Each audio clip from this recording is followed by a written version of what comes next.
and staff here is social distancing in the room, and we also have guests wearing masks as well. Before we begin the meeting, though, I would like to bring up our Emergency Communications Director, Alora Forshee, to remind us of the non-emergency line this holiday.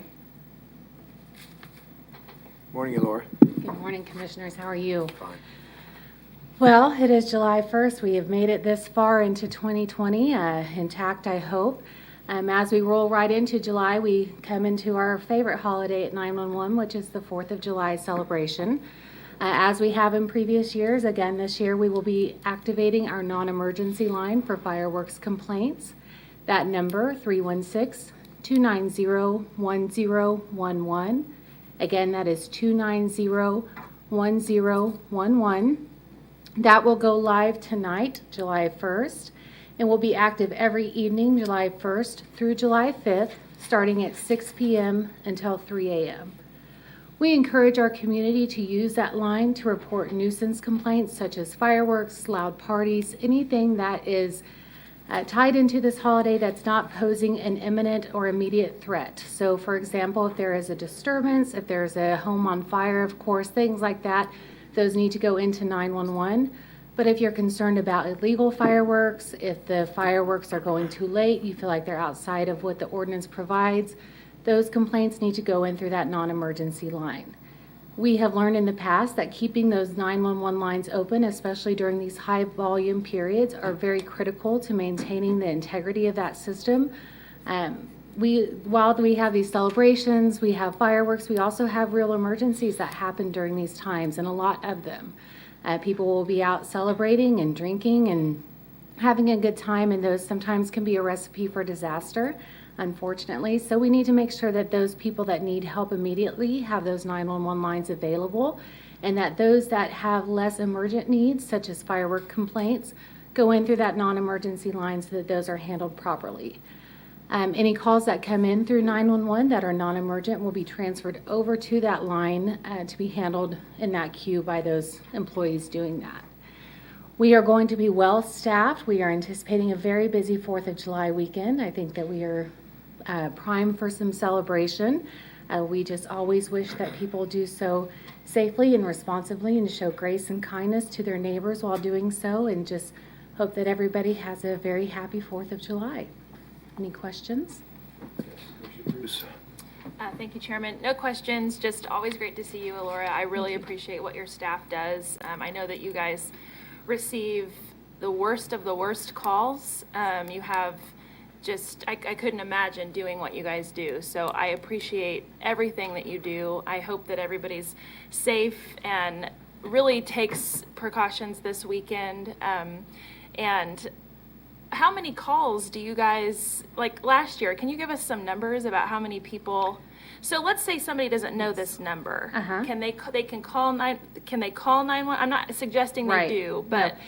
If somebody were to call 911 because they're not aware of this number, yes, we will push it off onto this non-emergency line. So they will still get to the right place.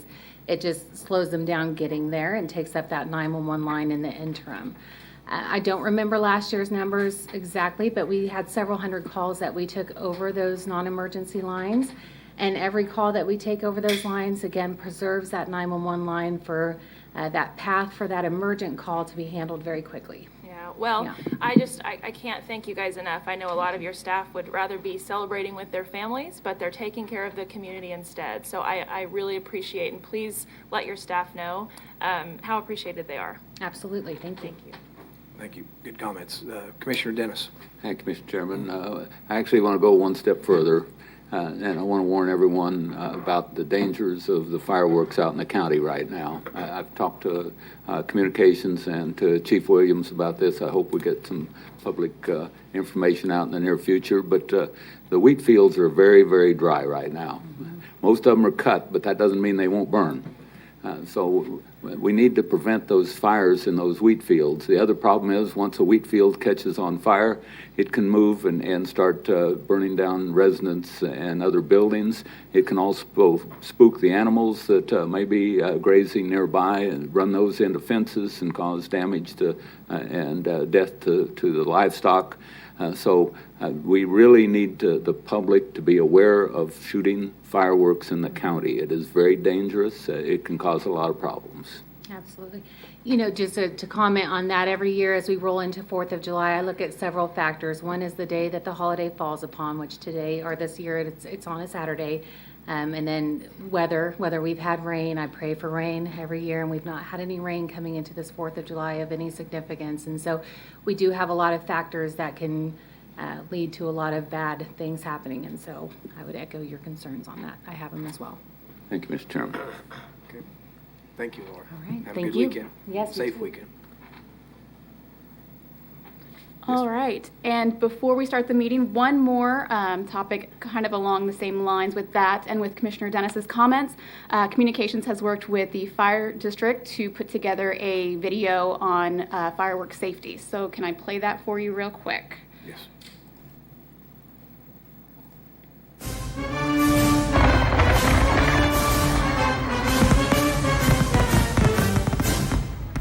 Did you know that fireworks start an average of 18,500 fires per year, including structures and vehicle fires? These fires caused an average of 3 deaths, several civilian injuries, and an average of $43 million in direct property damage. To keep you and your family safe this 4th of July, here are some safety tips. Have a water supply close by when discharging fireworks. Only discharge fireworks that are approved in the state of Kansas. Know the regulations for your city or town. Never throw fireworks at animals or people. Always supervise children while using fireworks and allow them to cool before disposing them in a metal container. Only use fireworks outdoors and away from buildings. Never attempt to relight a misfire or to be responsible when consuming alcohol while discharging fireworks. If you have complaints pertaining to parties, excessive noise, or fireworks, please report it to Sedgwick County Emergency Communications non-emergency line at 316-290-1011. From our family to yours, we hope you have a safe and enjoyable 4th of July.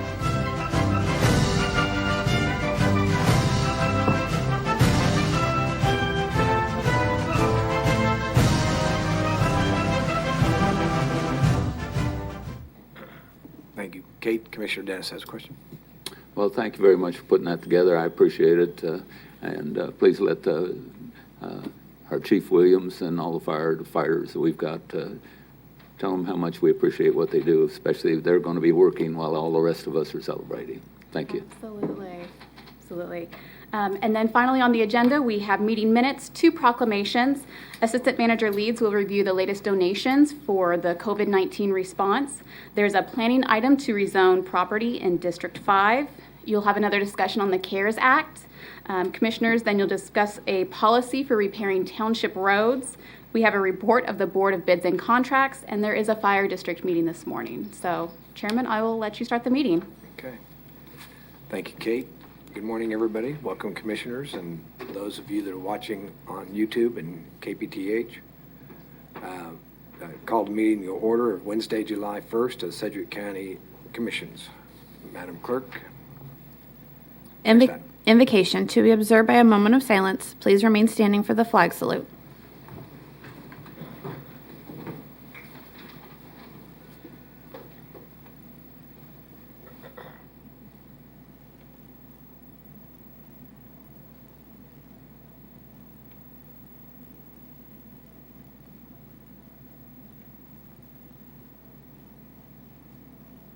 Thank you. I pledge allegiance to the flag of the United States of America and to the republic for which it stands, one nation, under God, indivisible, with liberty and justice for all.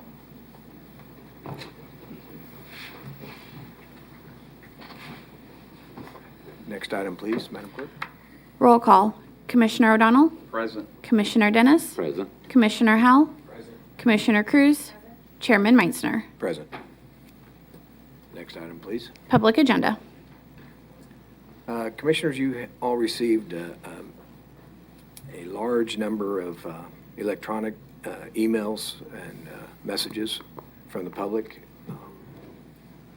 Is anybody, and then we have two speakers this morning, but anybody want to point out or mention anything about the high number of emails we received?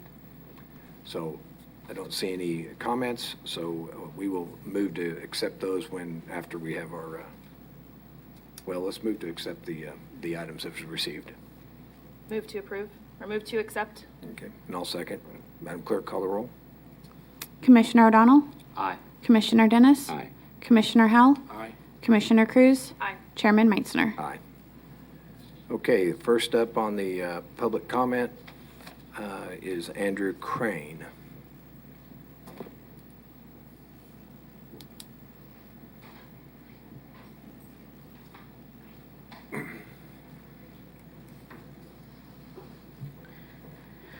Morning, Andrew. Good morning. How are you? Fine, thank you. I am here to talk to you guys about a presentation for next year for the HR business community here in Wichita and Sedgwick County to really kind of educate them on what blind people can do in the workforce, and helping you guys out, and just kind of having an educational time to hear from several blind people, and kind of get the word out that there's new technology here for the blind and visually impaired, and we don't need to be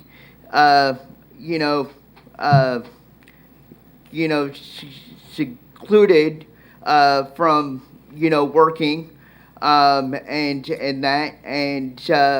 I am going to be doing this presentation next year, 2021. Going to be planning it, and would like to see the commission come out to that, and hear from several blind folks, and several businesses, and start a really conversation here so we can get the employment rate up to standard for the blind and visually impaired. Right now it sits at 70%. The National Federation of the Blind wants to knock that down to 7%. And here in Wichita, it is a real struggle to get HR folks to really take a look at applications that blind people can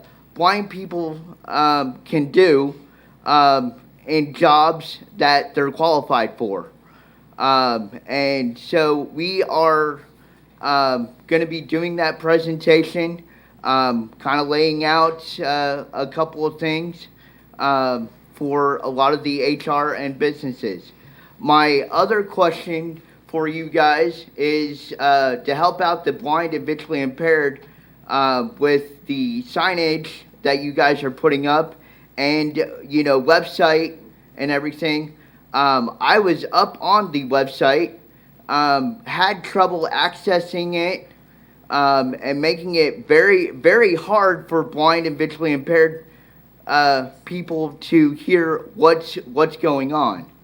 And it would be helpful to have Braille signage, and helpful to kind of hear what is going on. And I did get with my commissioner, David Dennis, and I would really like to see the Sedgwick County Commission really, help out the blind community, and that. So, thank you for your time. Any questions that I can answer?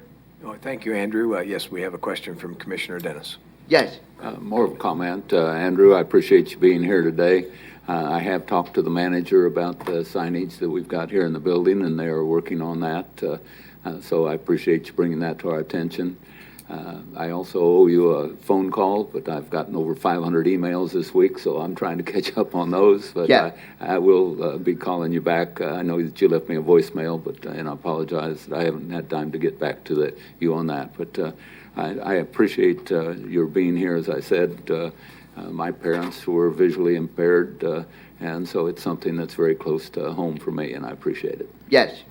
And also, I am going to be working on some legislation here for blind individuals with guide dogs also for 2021. And Commissioner David Dennis, I will be getting with you on that. And hopefully you'll be backing me. And this is for state and local government. Thank you.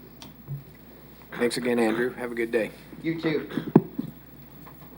Okay, next up is Patrick Miller. They got a message. He is not here. Okay. So moving on. Madam Clerk, next item, please. Consideration of minutes. Item A, regular meeting minutes of June 3rd, 2020. Commissioners, you've had a chance to review the minutes of our June 3rd, 2020 meeting. If there's any questions or corrections, being none, entertain a motion to approve. Move to approve. Second. Motion and a second. Commissioner Dennis, Commissioner Cruz. Any other comments? Being none, Madam Clerk, call the roll. Commissioner O'Donnell? Aye. Commissioner Dennis? Aye. Commissioner Howell? Commissioner Cruz? Aye. Chairman Meitzner. Aye. Madam Clerk, next item, please. Proclamations. Item B, proclamation declaring Minority Mental Health Awareness Month. Okay, we have a proclamation, and I'd like to hand this to Commissioner Cruz, please. Thank you, Chairman. Whereas many citizens of Sedgwick County deal with the difficulty of mental illness and fail to receive adequate care, so during the month of July, organizations across the nation work to increase awareness of minority mental health resources in communities. And whereas mental illness affects 1 out of 5 people, touching every age, race, gender, religion, and income, while often not being acknowledged, and the ongoing stigma and lack of access to health care act as barriers for people with mental illness. Minorities are more likely to experience factors that increase the risk for developing mental health conditions, such as homelessness, exposure to violence, socioeconomic factors, 1 in 4 live in poverty in Kansas, and a lack of knowledge about mental illness due to both cultural barriers and mistrust. And whereas mental illnesses are not the result of personal weakness or lack of character and are treatable, with most people finding relief if treated appropriately. And whereas National Alliance on Mental Illness, NAMI, Wichita, presents Visions of Change, segments of information about mental health diseases, resources for treatment, support, education, and recovery on Facebook during July, National Minority Mental Health Awareness Month. Our hope is that you will find a new hope in the Visions of Change presentations and share this information with your friends and family. Now, therefore be it resolved that I, Lacey Cruz, on behalf of Chairman Peter F. Meitzner and the Board of Sedgwick County Commissioners, do hereby proclaim July 2020 as Minority Mental Health Awareness Month. Sedgwick County is dedicated to increasing public awareness of minority mental health in our community and asks that every citizen help reduce the stigma and the ignorance about mental health by talking about mental health to anyone and everyone who will listen and be willing to listen to their stories. Chairman, I move to approve this proclamation. I'll second it. Any other comments? Being none, Madam Clerk, call the roll. Commissioner O'Donnell? Aye. Commissioner Dennis? Aye. Commissioner Howell? Aye. Commissioner Cruz? Aye. Chairman Meitzner. Aye. And I see Janice Mills in the audience today. She will be accepting this proclamation. Welcome. It's good to be here. Great to have you. Thank you, Commissioners, for your welcome. Thank you for the privilege of accepting the proclamation for NAMI Wichita, National Minority Mental Health Awareness Month of July. This is our third annual event. This is my second time to come before the commission, and I am very grateful. NAMI it turns out to be a best kept secret as we reach out to some of the providers and some of the different organizations that support mental health programs and are providers for mental health. One of the issues that we find with many minorities, and it's not just African Americans, but it's minorities in the Hispanic, Latin American groups, Asian groups, and many other minority groups that are here. Even others that may not consider themselves a part of the month of July are all welcome, because mental illness, like we discussed, it hits everyone in different ways, different families. NAMI is a support group for those that are diagnosed with mental illnesses. It is a support group for those who suspect that maybe something is wrong, but they don't have a diagnosis. NAMI is a support group for families that are supporting other people that have mental illness issues. This is the third annual event. We've always had the event at a public place, but because of the changes with COVID-19, things are different. And so to make sure that we have support, we are going to Facebook with the events for July. And there will be providers and information, tips for coping, resources to reach out into the community, and for them to reach back to the providers and to support. NAMI meetings are on Tuesdays, and if a person would go to the website namiwichita.org, you will find the schedule for the virtual NAMI meetings. Excuse me. Because it is a sensitive issue, we ask that you contact David Larson, or anyone who needs support. Contact David, because he will then give you the information on the Zoom meetings that are held. Not everyone is as open with their mental health issues, or even family members with mental health issues, just because of the stigma that sometimes is attached. So those meetings, those Zoom meetings that happen for support groups, for family groups, for education, David will give you a code and a pass code.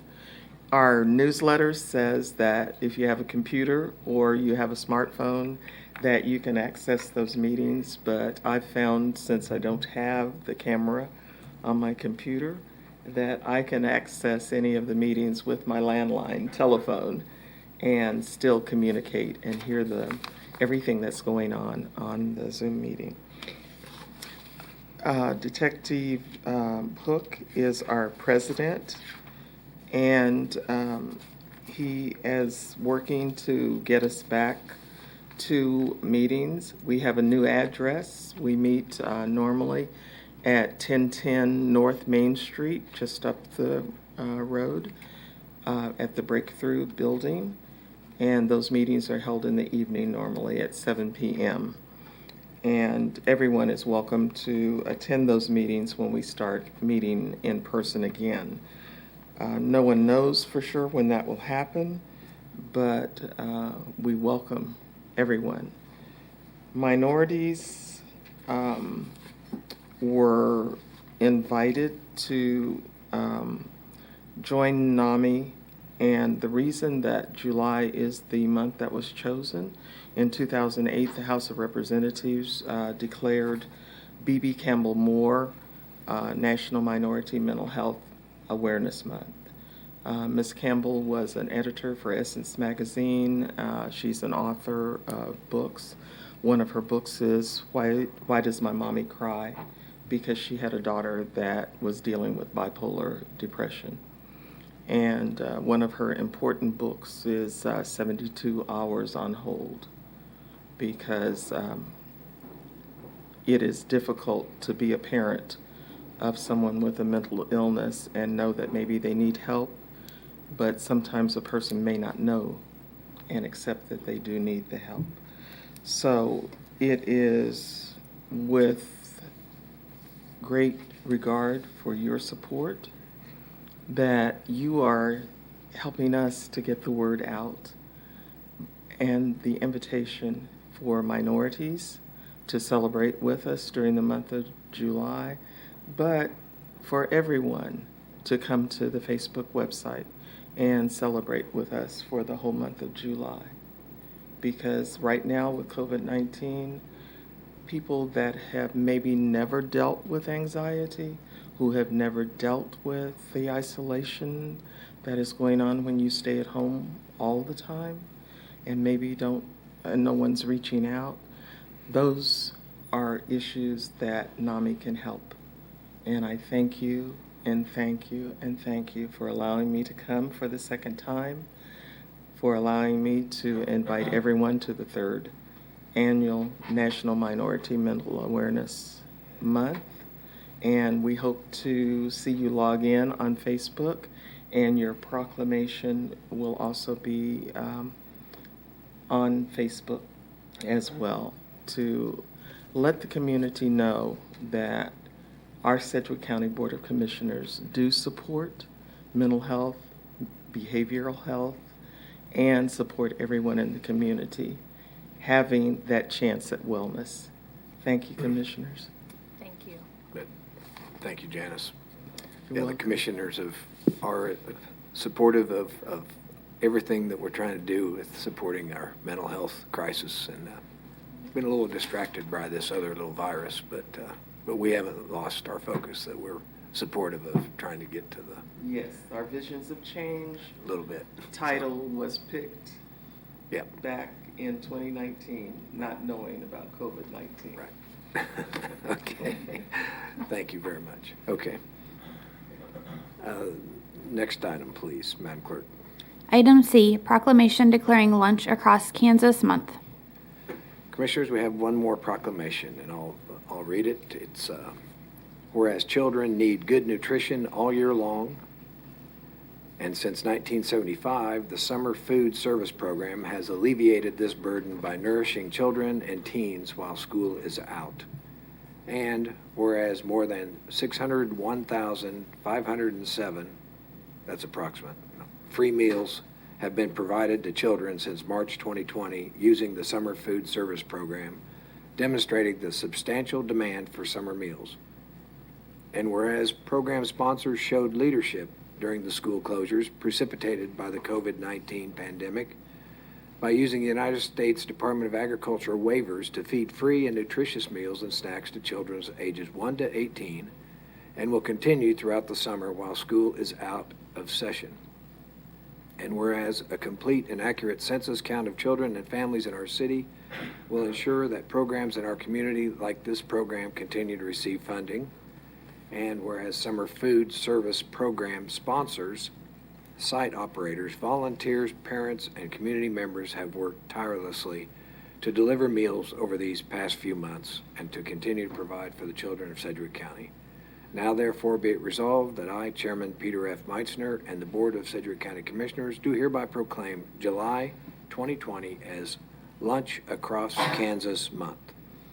We encourage all residents of Sedgwick County with children ages 1 to 18 to support their schools and communities by taking their children to pick up free summer meals during the month of July, July 1st, 2020.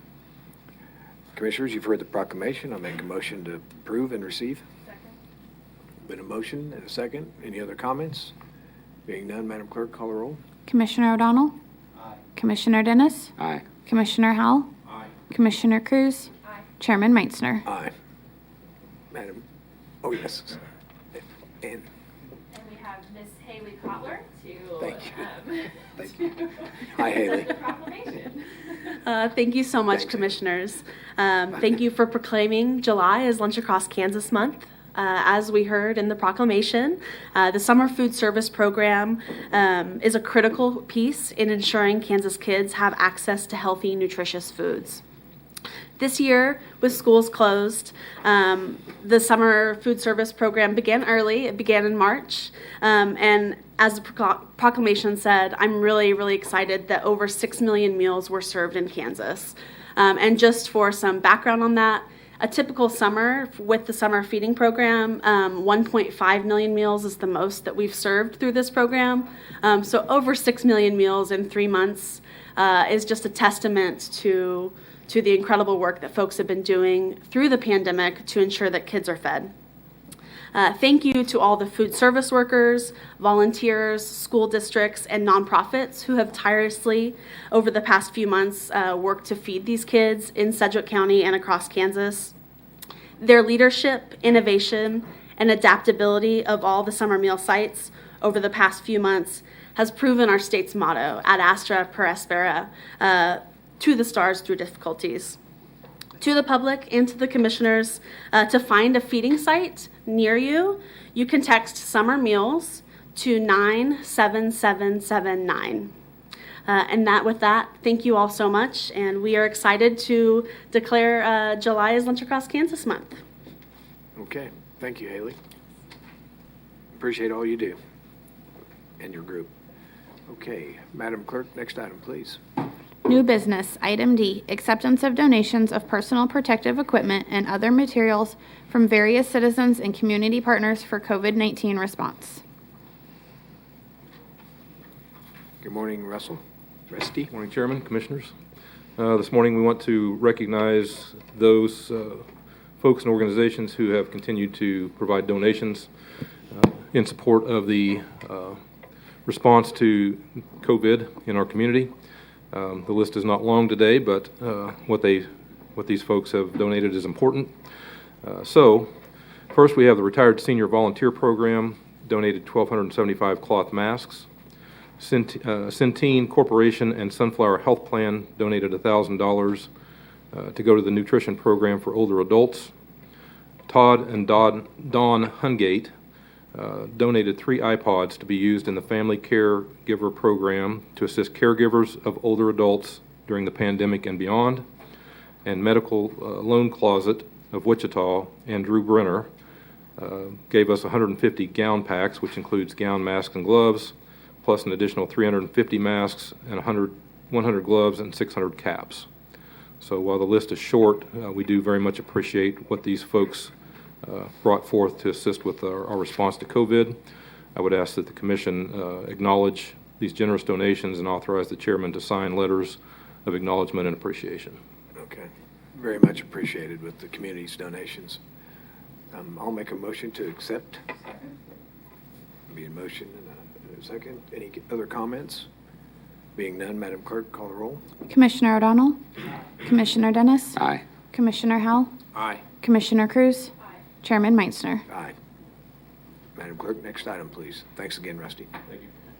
Item E, a county zoning case to rezone property from LI Limited Industrial to PUD Planned Unit Development to create the MacArthur Land PUD located on the north side of East MacArthur Road and west of South K-15 Highway. Good morning, Commissioners. Well, Mr. Chairman. Nice to see you. Good to see you all, too. Scott Wadle from the Planning Department, here to present PUD 2020-01.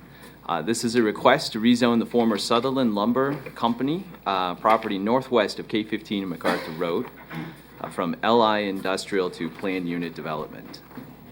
Here's an image of the site with the zoning.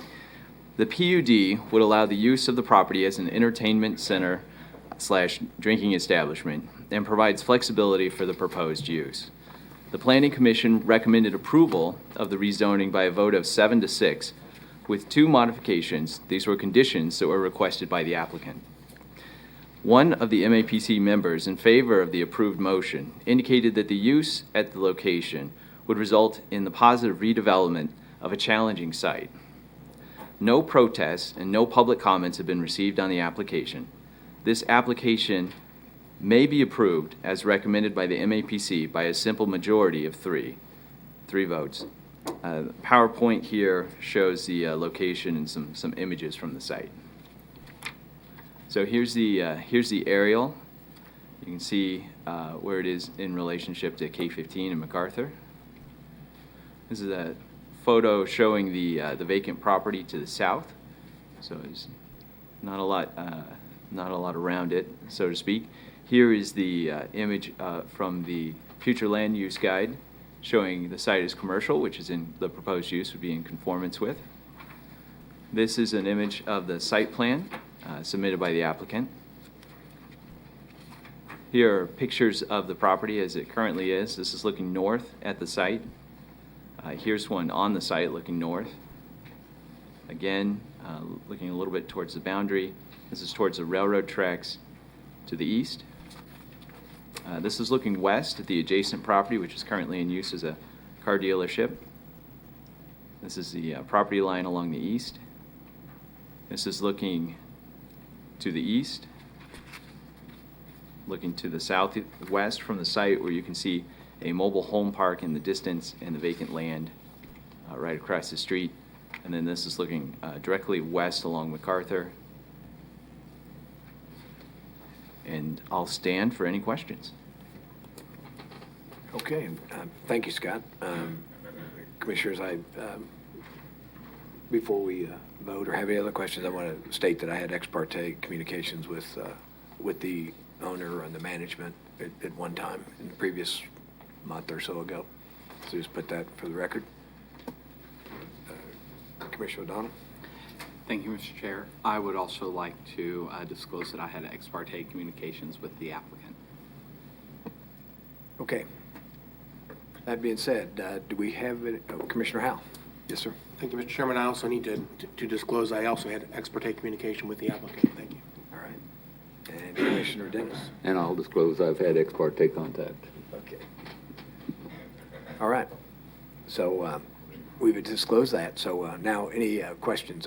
I'll just state that I'm familiar with the previous location on East Kellogg of this development that's now wants to move down to here, and so I think it's been vetted pretty well and pretty nice, and I know the youth are excited to, maybe even the young adults and the middle-aged adults are ready to enjoy the world that they provide for this community.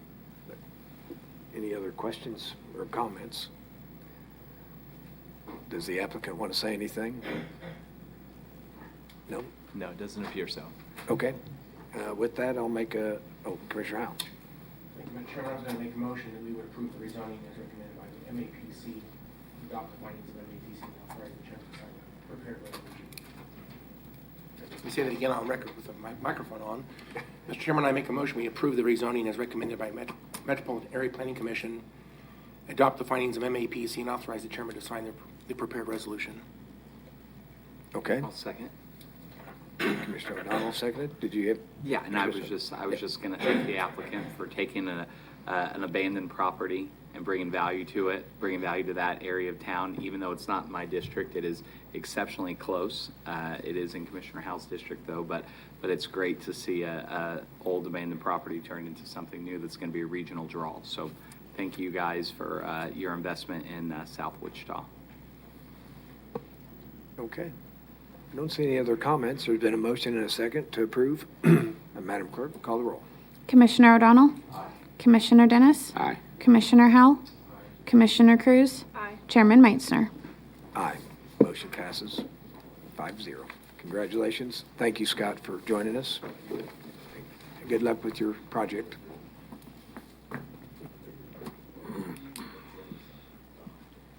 Okay. Madam Clerk, next item, please. Item F, discussion of the Coronavirus Aid, Relief, and Economic Security Act and resolution relating to the state distribution of CARES funding to Sedgwick County. Good morning, Chairman and Commissioners. Tom Stolz, County Manager. This is our weekly discussion on the CARES dollars and management of it. There are 4 components to this morning's presentation.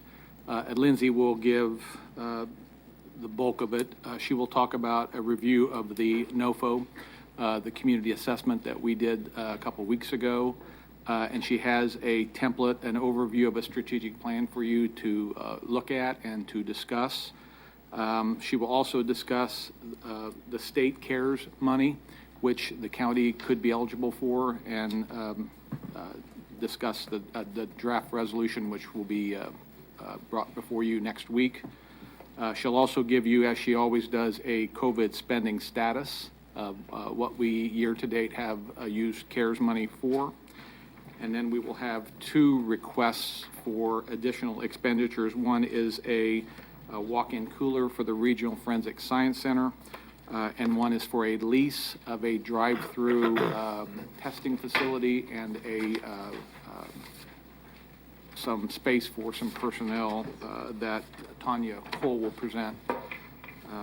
And then Tanya will also give an update just on communications issues with the CARES Act as well while she has the podium. So with that, I'll turn it over to Lindsay and she can step us through these. Okay, and Tom, I just want to remind, for the commissioners, some of this we will be receive file. And correct, sir. On items, the first 3 items, the review, the state CARES discussion, and the COVID spending status, perhaps a review and file either individually or en masse. Okay. And then we would like a separate motion of approval for the actual expenditure. For the spending part. Okay, thank you. Thank you, sir.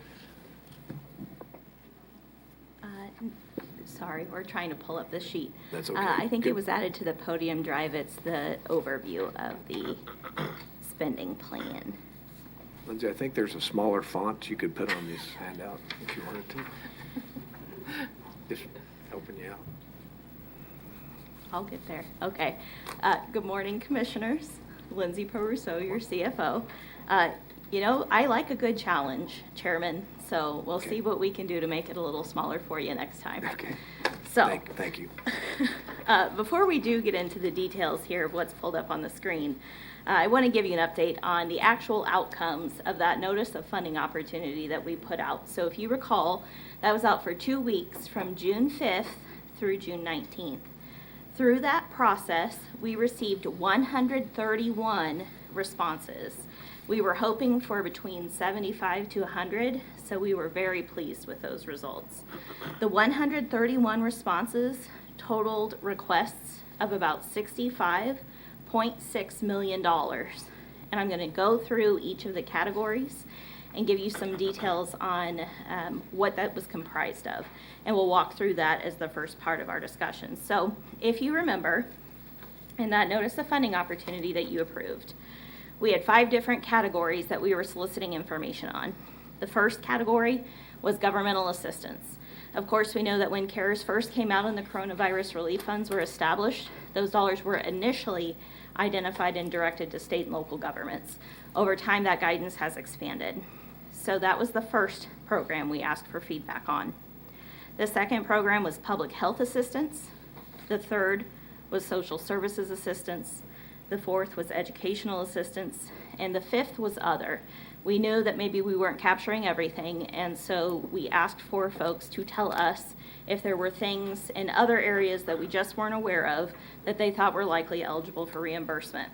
So again, we got 131 total responses. Of those, 57, totaling $15.4 million, were in the other category. The next most were in the social services category. We had 38 responses, worth about $8.5 million. The next most we had from cities. We had 13 of our 20 cities respond, with needs totaling $6.7 million. The next area was schools. We had 12 responses from school districts here in Sedgwick County. However, this was the area that had the greatest amount of need at $29.2 million. Again, the total asks were $65.6. The final category was public health with 11 responses and about $5.8 million in needs. So that was the community response. Of course, we also talked about a couple weeks ago the responses from Sedgwick County departments about how their operations have been impacted. And so we also have information that we've incorporated to talk about county needs. So if you'll bear with me, I would like to give you a little more information on the community needs themselves.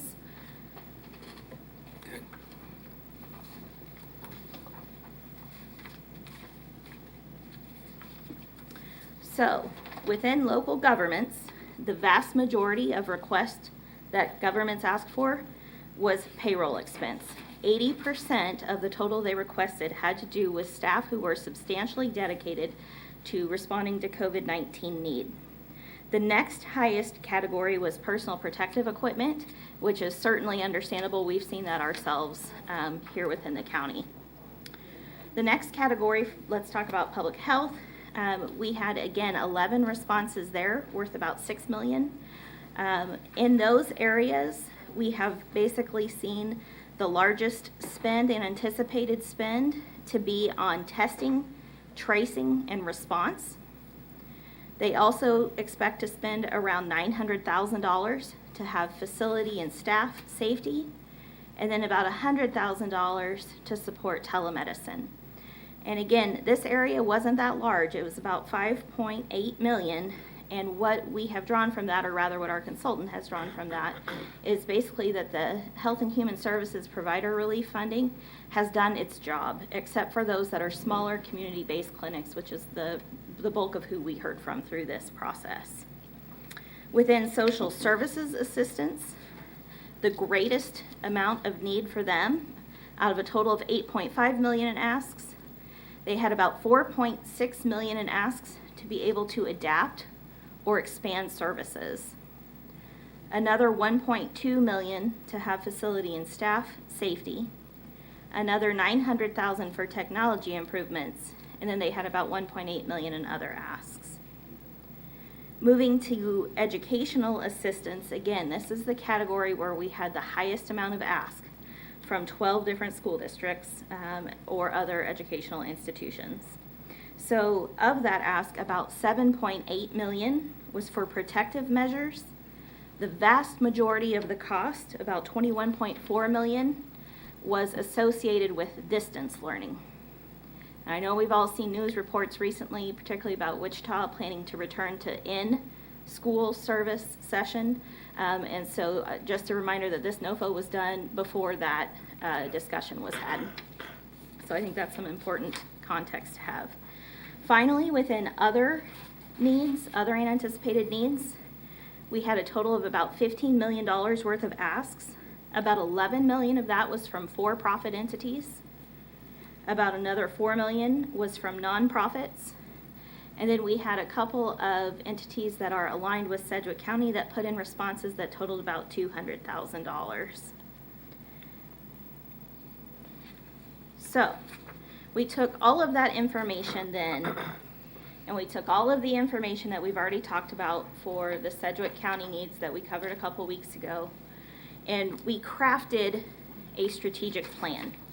Now, what you'll see when we talk about the strategic plan is county needs, not including testing, exceeded $35 million. And then you heard about this other 60+ million of need that's coming from out in the community. And we haven't even really started talking about testing yet. So what that means is the need in Sedgwick County exceeds the dollars that we have available.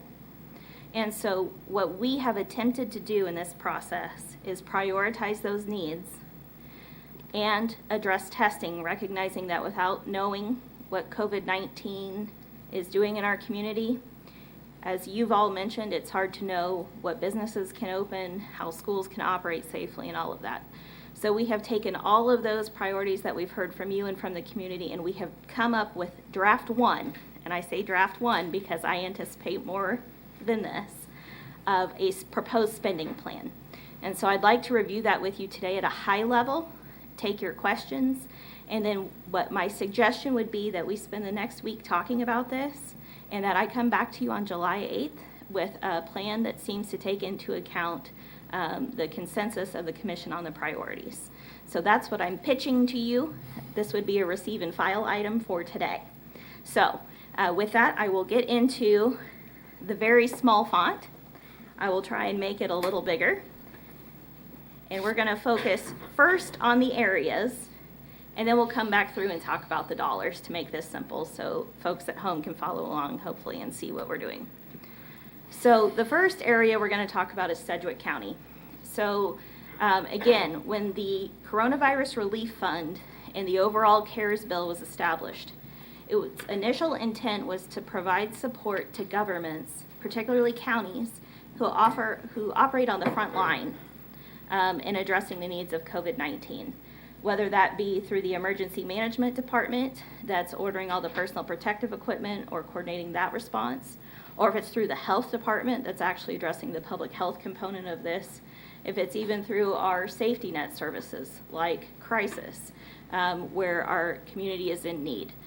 Counties are on the front line, and so what we did is we tried to put the funding in those areas that needed it the most based on what we've experienced thus far and what departments told us they anticipate going forward. So what you'll see is the first line here is 25% of the FEMA match reserve. So in the most recent guidance that came out, we learned that CARES funding can be used to provide the typical 25% required match for FEMA funding. And so we have allocated what we think will be 25% of that cost here. Now, we still know that there needs to be some congressional action to make that formal, but we're counting on that happening since it's come out in the Treasury guidance. We also know that the guidance allows for payroll costs for those employees who are substantially dedicated to COVID-19 to be covered. That also includes temporary positions included with that. We all know that you all have approved now 50+ positions for the health department on a temporary basis to try and address the pandemic. It also allows temporary positions that have been added to backfill. So maybe some of our current staff have been deployed to do different duties, and we've brought in other staff to come in and help them with their normal day-to-day work, and we have a couple of those within emergency management.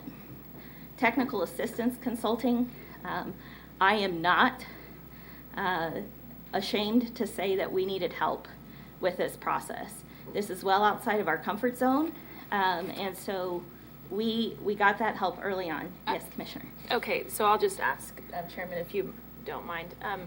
Can we ask questions as we go along? Yeah. Okay, so let's go, can we go back to the payroll costs? So you have here emergency management temporary positions 1230 plus 10 months. So does that mean that it will go into 2021? No. So I'm sorry. So what the description is to talk about that first section of those costs would be through 1230 plus we would have 10 months of personnel who are substantially dedicated to COVID-19 in this time.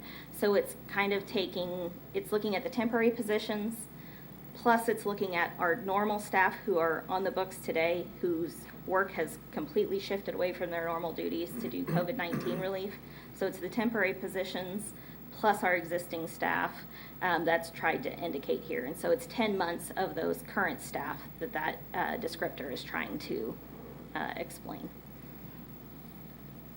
Okay, so 10 months worth of wages not meeting up to next year. Right. Just No. meaning what it would be for 10 months currently. Right, yeah, Okay. no, 1230 is, Okay. it might as well be tattooed on my forehead at this Okay. point. That is the date, and we will not exceed it unless we are given permission to. That's kind of confusing, though. I apologize. Okay. No need to apologize. I mean, we're all working through this, but I just want it to be clear, I guess. I don't want people to think that this is outside of past 1230. No, So, you're right, okay. and we can clean up that language Okay. to make it more clear. Thank you. Okay, sorry, technical assistance? Nope, thank you. Okay, so yes, technical assistance. This number right now is far greater than any contracts we've actually entered into right now. It's about 4 times the amount. And so I can foresee this going down, but what we don't want to do is be in a position to have some potential issues come up in the latter part of the year and not be able to fund it. And so that would potentially be freed up and moved through other categories. So just to be crystal clear on that. Leave costs for COVID-19. So the Family First Coronavirus Relief Act went into place in April, and it allowed 2 weeks of paid sick leave and 10 weeks of expanded FML leave, all paid by the county, sometimes at a reduced rate under certain circumstances. And so the CARES guidance has allowed us to reimburse ourselves for those leave costs, since those employees are not performing their day-to-day work and many times may be in a grant where that leave wouldn't be able to be paid by that grant anyway. We also know that there's going to be some personal protective equipment that may not be covered by FEMA. I don't know that I can tell you what that is right now, but I'll report back to you as it occurs. We know that we have, within information technology, seen a huge increase in the amount of remote work, and so that means a lot of people who work off of PCs like me maybe need a laptop to do work from home or need monitors to see their work at home. As well as webcams, headsets for call center staff and things like that. So we have some funding allocated for that. Building retrofits and leases. So this is kind of a broad category. So this is not just actual modifications to buildings, it's modifications to workspaces. And so that may mean that we have protective barriers up. Some of those are more permanent, and so they have a higher cost. We also know that in some cases, cubicles in workspaces are so close that there's not able to have safe social distancing, or maybe the cubicle wall is really low. So if you sneeze, it's going to be really easy to get on your coworker. And so we've set aside funding to make sure that the courthouse spaces or other county workspaces are safe. The next category are... Oh, I apologize. Question. Thank you. I'm going to be all over these questions. Okay. So the building retrofits. So we have been talking about moving our testing facility, and is that under testing, or is this, so? That would be under testing. Okay, so even though we would be leasing a building, that wouldn't fall under this? Not necessarily. I mean, potentially leasing. We can define this however you all want. We're just trying to assign dollars and give some categories for us to use, because we have to make sure we account for it and everything's eligible. And so if it makes it more clear to move those leasing costs out of the other categories, we can do that and just have it all in one category. Okay. So we will have plenty of opportunity for debate in the next week, I assure you. I'll make sure of it. Health initiatives and needs. So a lot of what you've already seen is work that's been done by staff, right? Most of what county work is done, why over half of our budget is spent on personnel, is because we provide service. And so those personnel costs are captured up above. But for health initiatives and needs, we know that there's a communication campaign. I think Tanya actually will come up and give you an update on that here in a little bit. And so this is where we reserve some funding to do that and get the word out about safe practices. We also know that the health incident command structure has been stood up since approximately March, and so we know that there are costs associated with that, and so we would intend to cover those from this category. Within human services, we know that they have had to be very creative in terms of how they engage their clients, because their entire model has changed, and we talked about that a couple weeks ago, and so we've set aside some funding to try and help them continue with that effort through year-end, recognizing that nothing is going to change, especially soon. You have heard from the courts about the significant way that they need to change the delivery of their services. The large dockets, the jam-packed jury rooms on Monday, those things are no longer going to be a safe way for them to do business. And so I expect that we'll hear more from them soon on what that would look like, especially as the Supreme Court continues to put out its expectations for how courts do business. So we have set aside funding for that. We also know that public safety, the jail and correctional facilities, those are easy ways and quick ways for COVID to spread, and so we want to make sure that we're providing enough funding for them to operate safely. Then the next category, further down probably than its priority dictates it should be, is public health testing and contact tracing. And that has become, obviously in the last few weeks, just from what we've heard from you and from the community, an increasingly high priority. And so I know Tim talks with you routinely on testing. This doesn't necessarily indicate that there is a comprehensive plan right now, but this is making sure that there's funding set aside to do that when that strategy is in place, particularly for things like schools or businesses, however the commission chooses to go about that. And then the final category within county spending is EMS and public health response. And so you all have already authorized some CARES funding for durable equipment. I'm going to have another ask for you later related to the Regional Forensic Science Center. And so this is where that EMS and public health response on the public safety side would come from. So now let's talk about the dollars, which is what I know everyone cares the most about. So we know that we received $99.636 million in funding.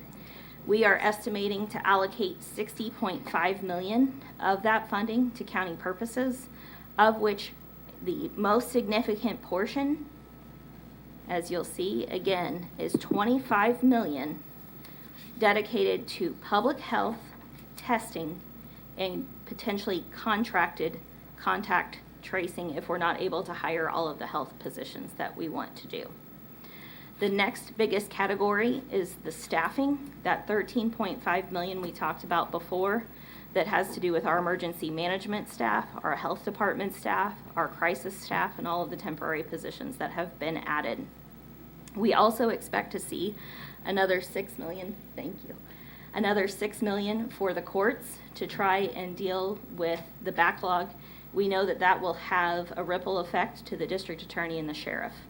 So that is in general, and you can see by category here how each of those dollars are allocated. Again, this is draft one, and so we expect to see changes, and we'll look forward to that discussion. So that is the county spending as of July 1st in the proposed spending plan. That leaves roughly another $39 million to be allocated from the county's allocation of CRF funds. And then we'll talk about the state's funding, roughly $9.3 million that we anticipate receiving if you approve a resolution next week. And so we'll talk about that. So looking at the specific program areas then, you'll see that for the most part, we align these program areas with the categories that were included in the Notice of Funding Opportunity. So the first category, again, was cities. We had most of them respond, but not all. And so based on the data that we received, we expect that about 10% of our allocation will go to cities, about $10.1 million. In the proposed plan, we would anticipate distributing 50% of their allocations on a per capita basis in advance, because most of them have already incurred a fair amount of cost. Then once that funding has been exhausted and we're able to see the reimbursements and receipts that go with that, then they would be eligible to seek reimbursement for the next 50%. I would say that many of them, based on the information that has been provided to date, have already exceeded that 50% amount, and so we would expect to be in that second phase fairly quickly. The next category is public health. And so you'll see that there is funding set aside for healthcare providers, for senior assisted living and skilled nursing care. Now, I will share with you that there were not a lot of those entities who provided feedback in the Notice of Funding Opportunity. However, we know that there are needs. We have seen the data about clusters, and we have heard your concerns.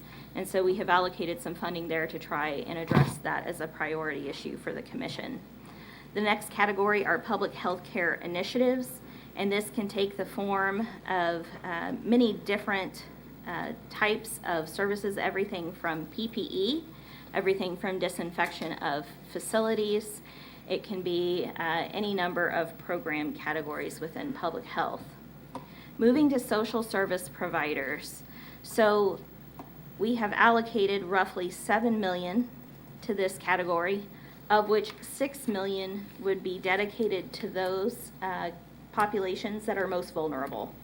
And services may be dedicated to representing them. And so that could be costs for expanding services beyond what they're already doing today, including transportation. It could be protective measures, so either cleaning of facilities or PPE.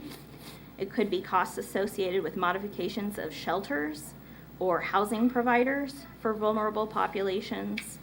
Or it could be the costs associated with the delivery of service modifications. So maybe trying to invest in an IT platform to try and help them reach their clients in a different way.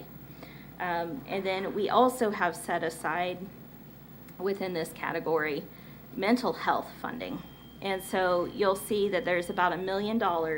Of course, ComCare is our community safety net. But what we saw in the notice of funding opportunities is that there are a number of counseling services out there that would welcome some support. Some of those are aligned more with the vulnerable population groups. And so some funding is allocated to try and support that effort, recognizing what the need is in our community. Lindsay, Yes, you might have said this, and I'm sorry if I missed it, but you sent us another piece last night that was about 15 pages long, and I looked at it at 11 o'clock and I was exhausted, so I wasn't able to really process it. But are these categories, these program areas so let's just take mental health, for example, is it going to be broken down, or this is just sort of a shot in the dark, like this is how much money we're going to allocate? So what we would anticipate doing is, based on the feedback you all give us, these would basically be the high-level budgets for each of those areas. And then as applications come in, and those are reviewed and determined to be eligible, and we come to you and ask for reimbursement, the payments would be made from these buckets. And so that over time, recognizing that the notice of funding opportunity was only out for 2 weeks, and that maybe we didn't hear from everyone, as those needs come in and we start to see that maybe one area has a crazy influx versus what we expected, versus another area that maybe isn't getting quite the level of demand that we would expect, we would come to you and ask to modify this. This is going to have to be a fluid document. There's just no doubt about it. So what we would do when we set those program areas is basically put out a document that would say, here are the types of eligible uses and here are the types of eligible applicants. And then those entities would be able to come in and register. We would do a review to make sure they truly are eligible. It's not a scam. And then they would go through the process, the review team would go through the process of vetting those requests and then bring that recommendation to you all to approve or disapprove. Well, I think it's appropriate today.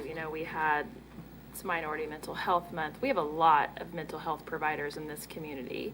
And seeing as how, I hate even speaking in millions of dollars because that's a lot of money. It is. But when you break down every single organization, when I went and got my COVID test, there was a list of providers, and that list is very long. My concern is there is not enough money in this bucket. And considering that our requests totaled, I don't know, that's my own personal opinion. I'd like to state that for the record, that I feel like as a commission, we have stated multiple times that mental health was a priority, and I don't think that's enough money to be in that bucket. Okay, that is good feedback.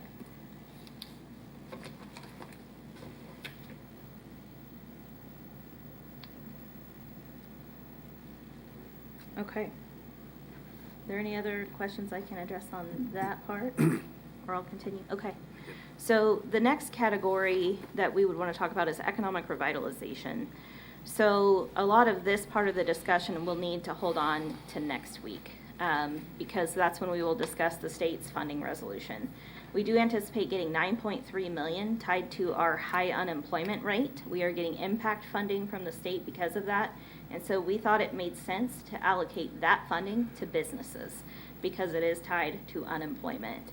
Whether that be a PPE program to try and give them the supplies they need to open safely for their staff, or maybe, if a restaurant needed some barriers, or potentially if it's workforce development or placement, or giving them some help to try and get maybe their furloughed or laid off workers, to try and get some of those folks some support and some training to maybe move to another career in the short term or maybe even the long term. So that $6 million then has been allocated to that safe reopening effort, and another 3.3 allocated to that workforce development and job placement. I would say that is probably the category where we have the least amount of information at this point. And so before we would actually go about developing and setting up the parameters for that, we would try and understand, probably even from the business leader discussion that you all will have with members of the community, to understand what those needs truly are so that we can try and customize that program a little better for our community's needs. This is what we think we know, but we want to know more. The next category is educational institutions, and again, I told you that that was the single largest area of ask.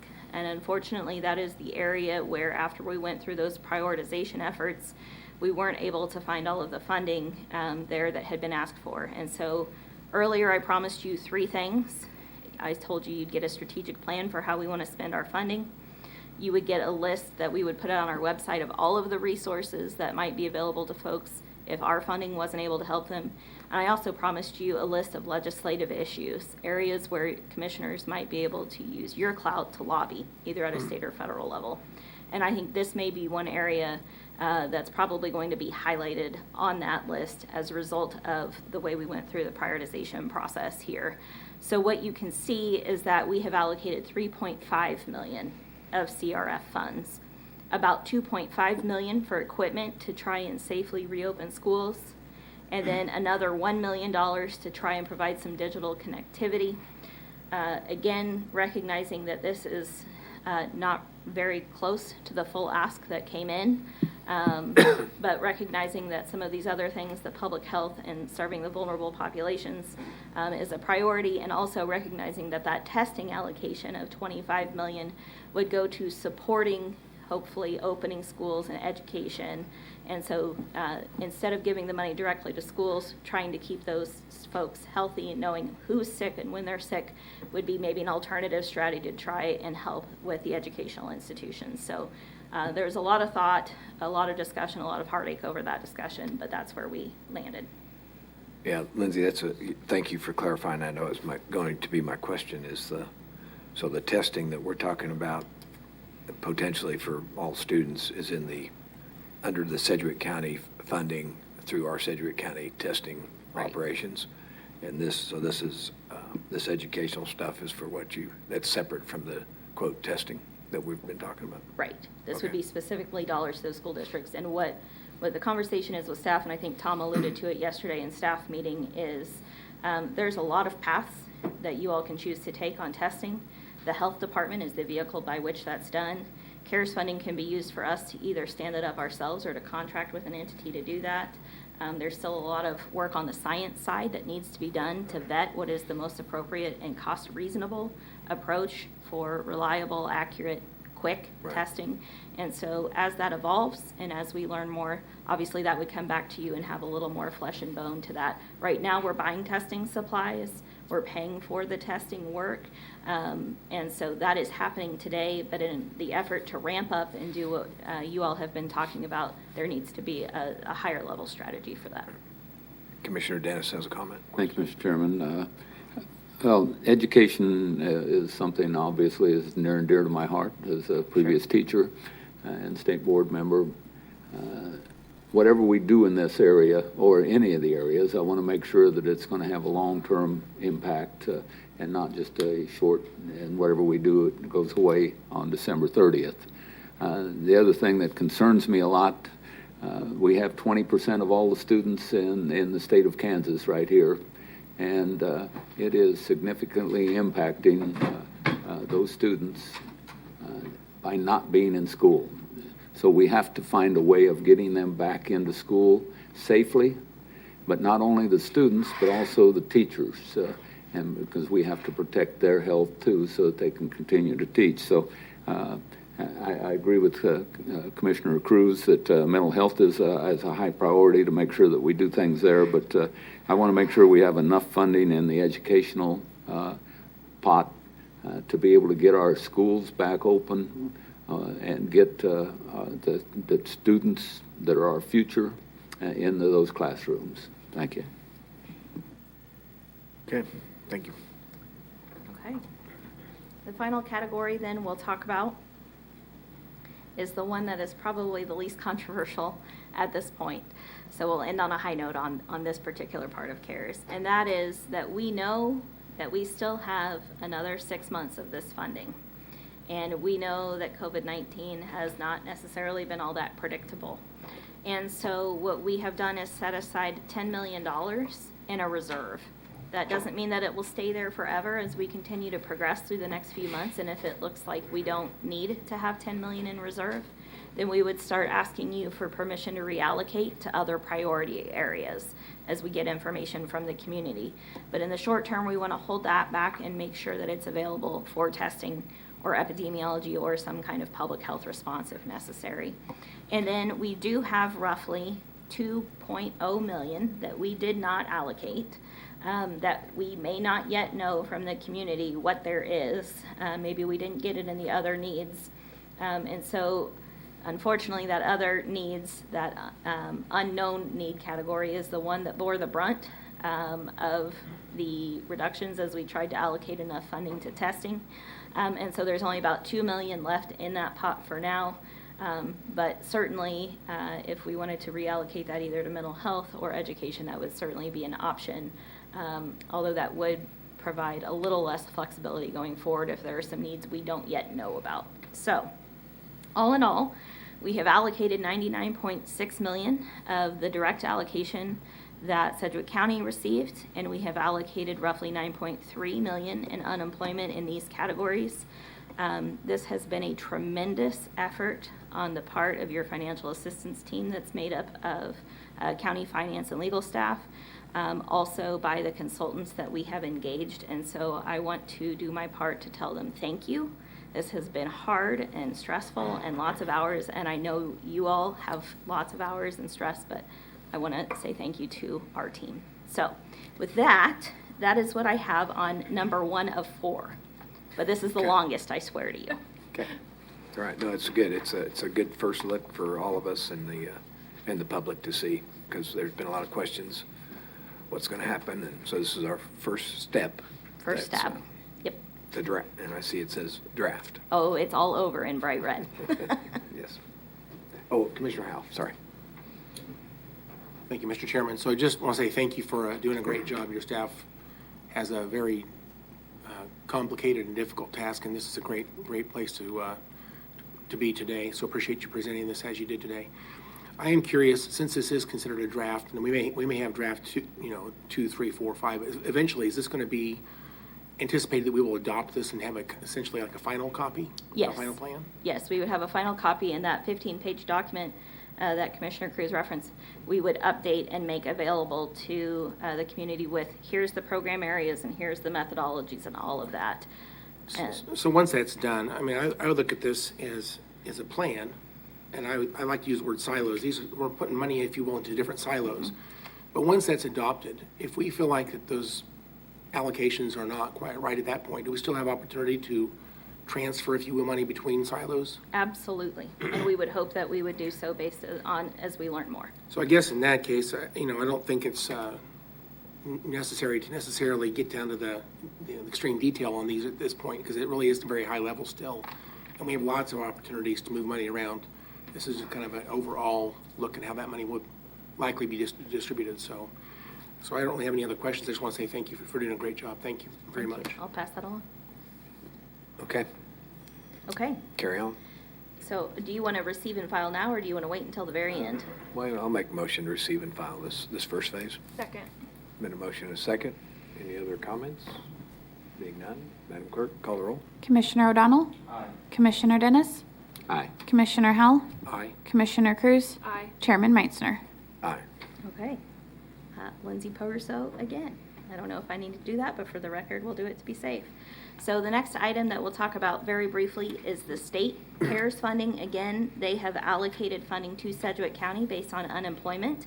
We got that official dollar figure, so if you like to take notes, here's a number for you. $9,298,991. That is based on impact funding of $18.02 per member of the Sedgwick County population. So there is a draft resolution that is out. We had conversation with Johnson County staff yesterday about the specific wording in that, and maybe some additional clarification that we need to feel comfortable with that resolution. And so Johnson County is planning to reach out to some staff at the State Recovery Office to see where that leads and what clarification we can get. And then it sounds like, and Mr. Papoon can talk about it if he would like, but it sounds like we'll have a resolution for you to consider at next week's meeting. The state does say they need to have that adopted by July 13th if we want to receive that funding. So next Wednesday would be our only opportunity to do that. And Mike, do you have anything you want to say? No, other than I know Lindsay's been in touch with folks in Johnson County, and they're adopting the resolution, I believe, a week from tomorrow, and we're going to be one day ahead of them on the resolution. And then Kevin Stamper in our office has been reviewing this process, and we should have a resolution ready to adopt next week. Okay, so that's number 2. Okay, well, and I know Mr. Papoon has been keeping up the speed on that, and thank you for communicating, because it's just Sedgwick and Johnson are the only 2 that have had this separate money. And so I'm glad if we're on the same page with them, it's consistent. So any other comments on that? So we have to receive and file that part as well? Yes. Motion to receive and file. Second. Been a motion and a second. Madam Clerk, call the roll. Commissioner O'Donnell? Aye. Commissioner Dennis? Aye. Commissioner Howell? Aye. Commissioner Cruz? Aye. Chairman Meitzner? Aye. Okay. Okay. Number 3, again, Lindsay Purso, CFO. So this is your COVID spending status update. So the last time we met, 2 weeks ago, I told you that we had total spending on COVID-19 related expenses, CARES and otherwise, of $2.8 million. Today we are up to $3.3 million. So in terms of spending within the county's general fund, we are still at $1.1 million. That spending in the general fund has mostly leveled off. The increases we have seen are mostly related to custodial supplies and some personnel who aren't clearly dedicated to COVID-19. We need to go through and do some math to assign their work, and so they're being paid out of the general fund for the moment. That's about $11,000. Within the fire general fund, we have so far spent $27,000. That is just up slightly over the last time we talked, a few $100s for safety glasses and biohazard bags. So the bulk of the spending has happened from our CARES allocation, and this is on direct county expense, and all of this would be expense that we would eventually go in and attribute to that $60 million that we talked about in the CARES spending plan. So that was at 1.6 million last time we talked. It's 2.1 now. 1.9 million is what we have spent in the CARES CRF. Mostly that has been spent on personnel for the hero pay that was paid out. We did have to go back and recalculate overtime for those folks who earn that COVID stipend. And so that cost was included in the most recent payroll. And so that cost went from $462,000 to $484,000. We also have paid about $48,000 so far for temporary positions.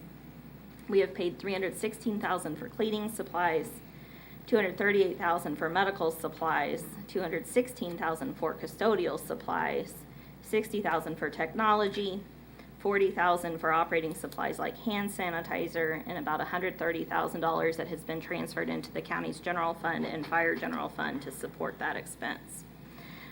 The increase from the last time we talked is mostly in cleaning services. It's also in supplies like those sneeze shields, the permanent sneeze shields, tax drop boxes. We've had some increases for personnel and remote work technology. And one thing I want to highlight is that through Widow Bryan's, we are getting a grant management application software. We are getting licenses to use that only for CARES. So when CARES goes away and that program goes away, that software goes away. And so we have spent $29,000 on licenses for that, and that will be the vehicle by which we are able to produce information. It has some pretty cool dashboards and some things that we'll make available to you all as well, so that's exciting. We also have spent about $137,000 in that paid leave under Family First Coronavirus Relief Act. Again, that is the basis that we use to calculate how much total we think we'll need. So we started with $99.6 million. We have spent roughly $2.1 million. That leaves us with $97,579,672 remaining. And I know you love it when I talk specific dollars. You're lucky I didn't do cents. So, and then we know that the Secretary of State gave our elections office some funding for Help America Vote Act. And so that allocation was $420. So far, $122,441 has been used for high-speed ballot scanners, ballot drop boxes, and printers. So that is my third item. Any questions I can answer on COVID spending? Does anybody have any questions, commissioners? I don't believe so. Okay. Okay. We need a motion to approve this one? Or are you ready for a motion yet? Yes, receive and file, please. Okay. Motion to receive and file. Second. There's been a motion and a second. Being no comments, Madam Clerk, please call the roll. Commissioner O'Donnell? Commissioner Dennis? Aye. Commissioner Howell? Aye. Commissioner Cruz? Aye. Chairman Meitzner? Aye. Okay. My final, carries. my final CARES we've presentation had for the you, three although rec- there's one more after me. Okay. We've Go had the ahead. 3 receiving files, and now this one is a request. Yes, this one is a request to authorize budget authority and to authorize a purchase. So we have established a new process that we're using for the county departments to use to make asks to access CARES funding. And so this is the first one where we're actually utilizing that process. And so what they are doing is if it is a non-typical ask, if it's not something easy like PPE or cleaning supplies, we're asking them to create a form to explain their need. We submit that to Widow O'Brien's for an eligibility review. We get a memo back that goes through our financial assistance team. Up to $10,000, we vote to approve and recommend and then send through our process.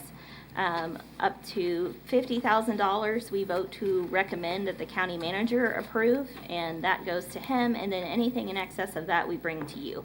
And so this one totals $80,471. And so the Regional Forensic Science Center has asked to purchase a walk-in cooler and racks with installation costs because unfortunately, we know that there are deaths associated with COVID-19, and should there be an increase, already RFSC is at capacity in terms of their cooler space just based on what typically happens in our community from a day-to-day basis. This would provide 22 additional bodies, space for 22 additional bodies. And so that total cost is $80,471. And so we would like to ask for $81,000 in budget authority, and we would like to ask you to authorize them to move forward. This has gone through the county's procurement process in terms of review of quotes and bids. Just so you all know, the federal guidance that comes out associated with federal funding is actually less stringent than our county's procurement process. And so the fact that it has gone through our county's procurement process means it will satisfy CARES. So with that, my recommendation is that you authorize the establishment of budget authority and authorize the county to make the purchase. Okay. Commissioner O'Donnell. Thank you. So, Lindsay, if we were at capacity at the Forensic Science Center, so is protocol if someone dies of coronavirus, their body is taken to the Regional Forensic Science Center? I'm just wondering how this correlates. Are we anticipating a lot more deaths? Well, let me have Dr. Stedman please come up and talk about your first question. All right. Thanks, Dr. Shelley, for being here. Morning, Commissioners. Shelley Stedman, Regional Forensic Science Center Interim Director. And I wasn't largely responsible for being sure this qualified for this type of spending. But the process is that currently, if the death occurs at the hospital, a funeral home is identified, and that person would be transported directly to the funeral home. That would not qualify as a coroner's case. I believe this qualifies for this type of funding because it relates to a response to COVID in terms of a mass disaster. We did survey the capacity at the local hospitals and the area's funeral homes, and it's not very many. So if those facilities would happen to reach capacity, this would also serve as a place where those bodies could be stored until their final disposition. So this is more as a precaution, like we don't need it right now, but it's in a worst case scenario? I can't conclude that we don't need it right now because, as an example, we performed 12 postmortem examinations on Monday. We are at full capacity. Were those coronavirus cases? No. So I think the need is there because we're operating at maximum capacity. So if there is any increase, we're going to have an issue with storing those bodies. We already have circumstances, for example, I don't know if it happened specifically this weekend, but there are instances where our livery service, our provider for transporting the bodies from the death scene to our facility, uses their facility to temporarily store a body until we can bring it to our facility. Thank you. Okay. Commissioner Dennis. Thank you, Mr. Chairman. I move that we allocate $81,000 to the Regional Forensic Science Center. Second. Okay. There's been a motion and a second. Any other questions? Being none, Madam Clerk, call the roll. Commissioner O'Donnell? Aye. Commissioner Dennis? Aye. Commissioner Howell? Aye. Commissioner Cruz? Aye. Chairman Meitzner? Aye.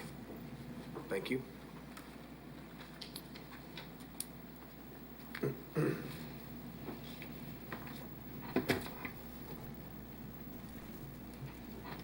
Morning, Chairman and Commissioners. Tanya Cole, Assistant County Manager. I'm here this morning to give you an update on our the Health Department drive-through testing location.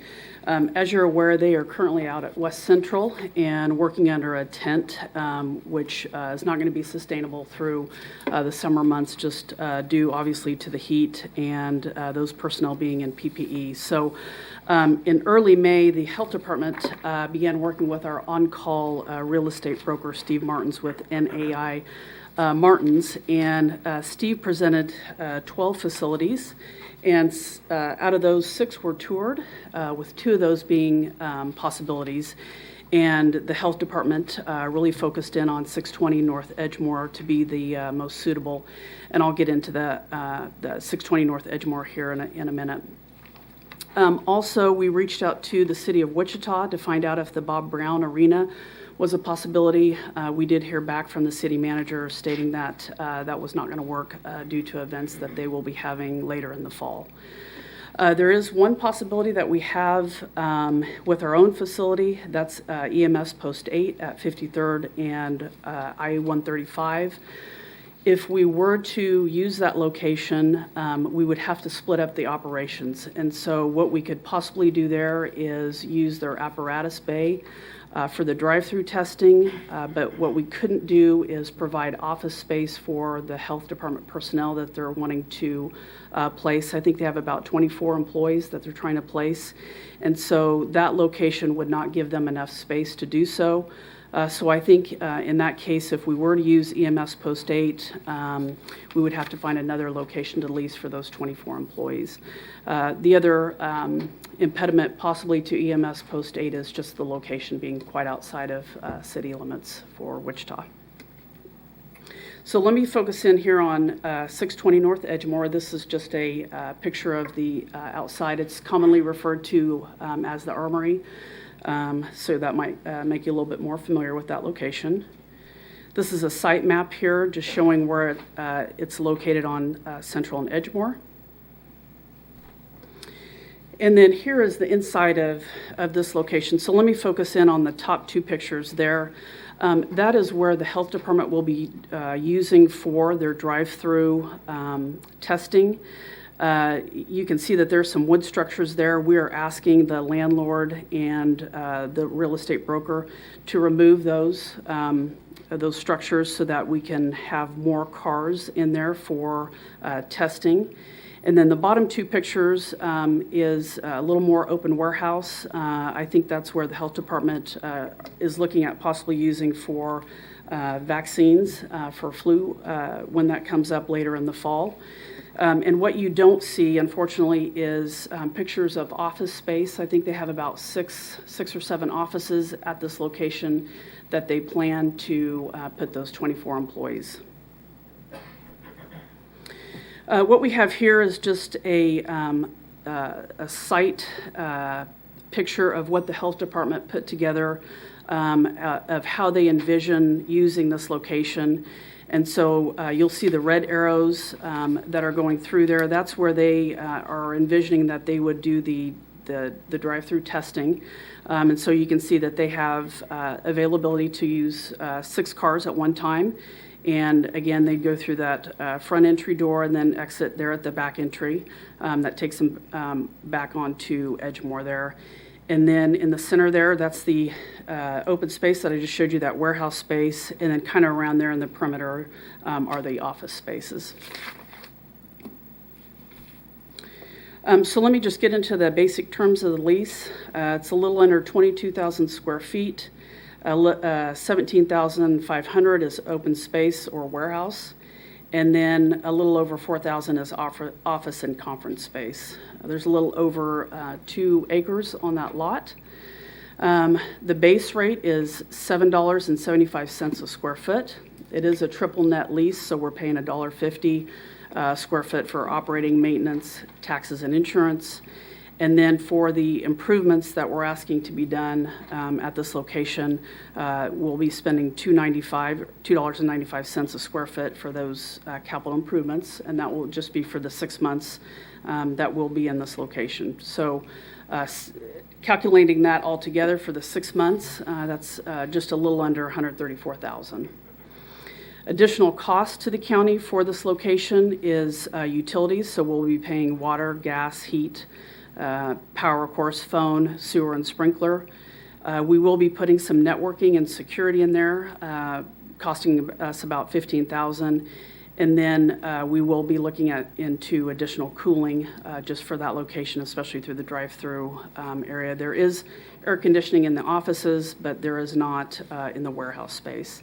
And then, of course, we'll be providing janitorial services there as well. We are signing on for a 6-month lease with 1-year option to renew. And so I'd be happy to stand for any questions on this lease. Yeah. Commissioner Cruz. Thank you, Chairman, and thank you for the presentation. Just a couple of questions. When is our tent lease up? I want to say it's mid-July is when that lease is up So for a the couple tent. weeks. Yeah, for maybe Okay. about a week even.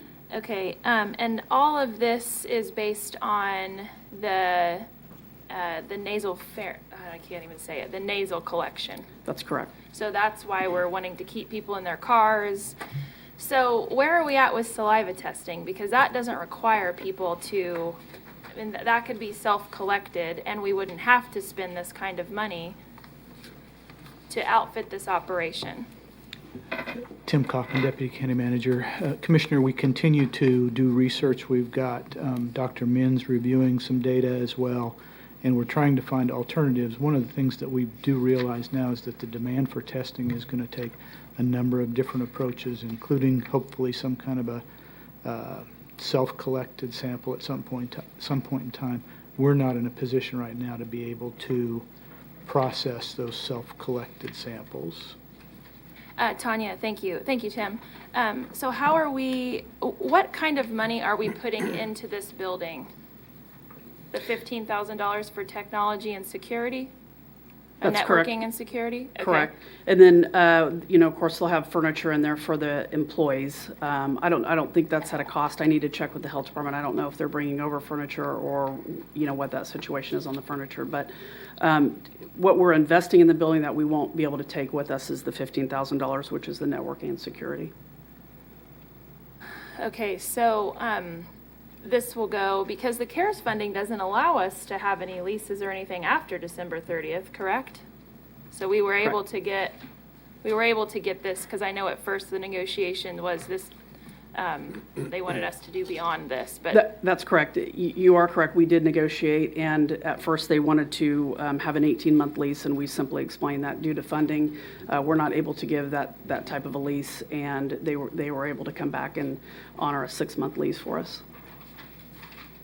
Okay, so the $15,000 will stay in this building. They're going to do the renovations of taking down those.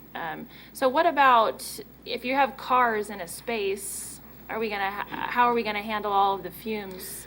Yeah, I might have Andrew speak to that, but one of the things that we're going to be doing is bringing large fans that we will put at the entrance and also, at some point in the drive-through, just so we can blow those fumes out through the exit.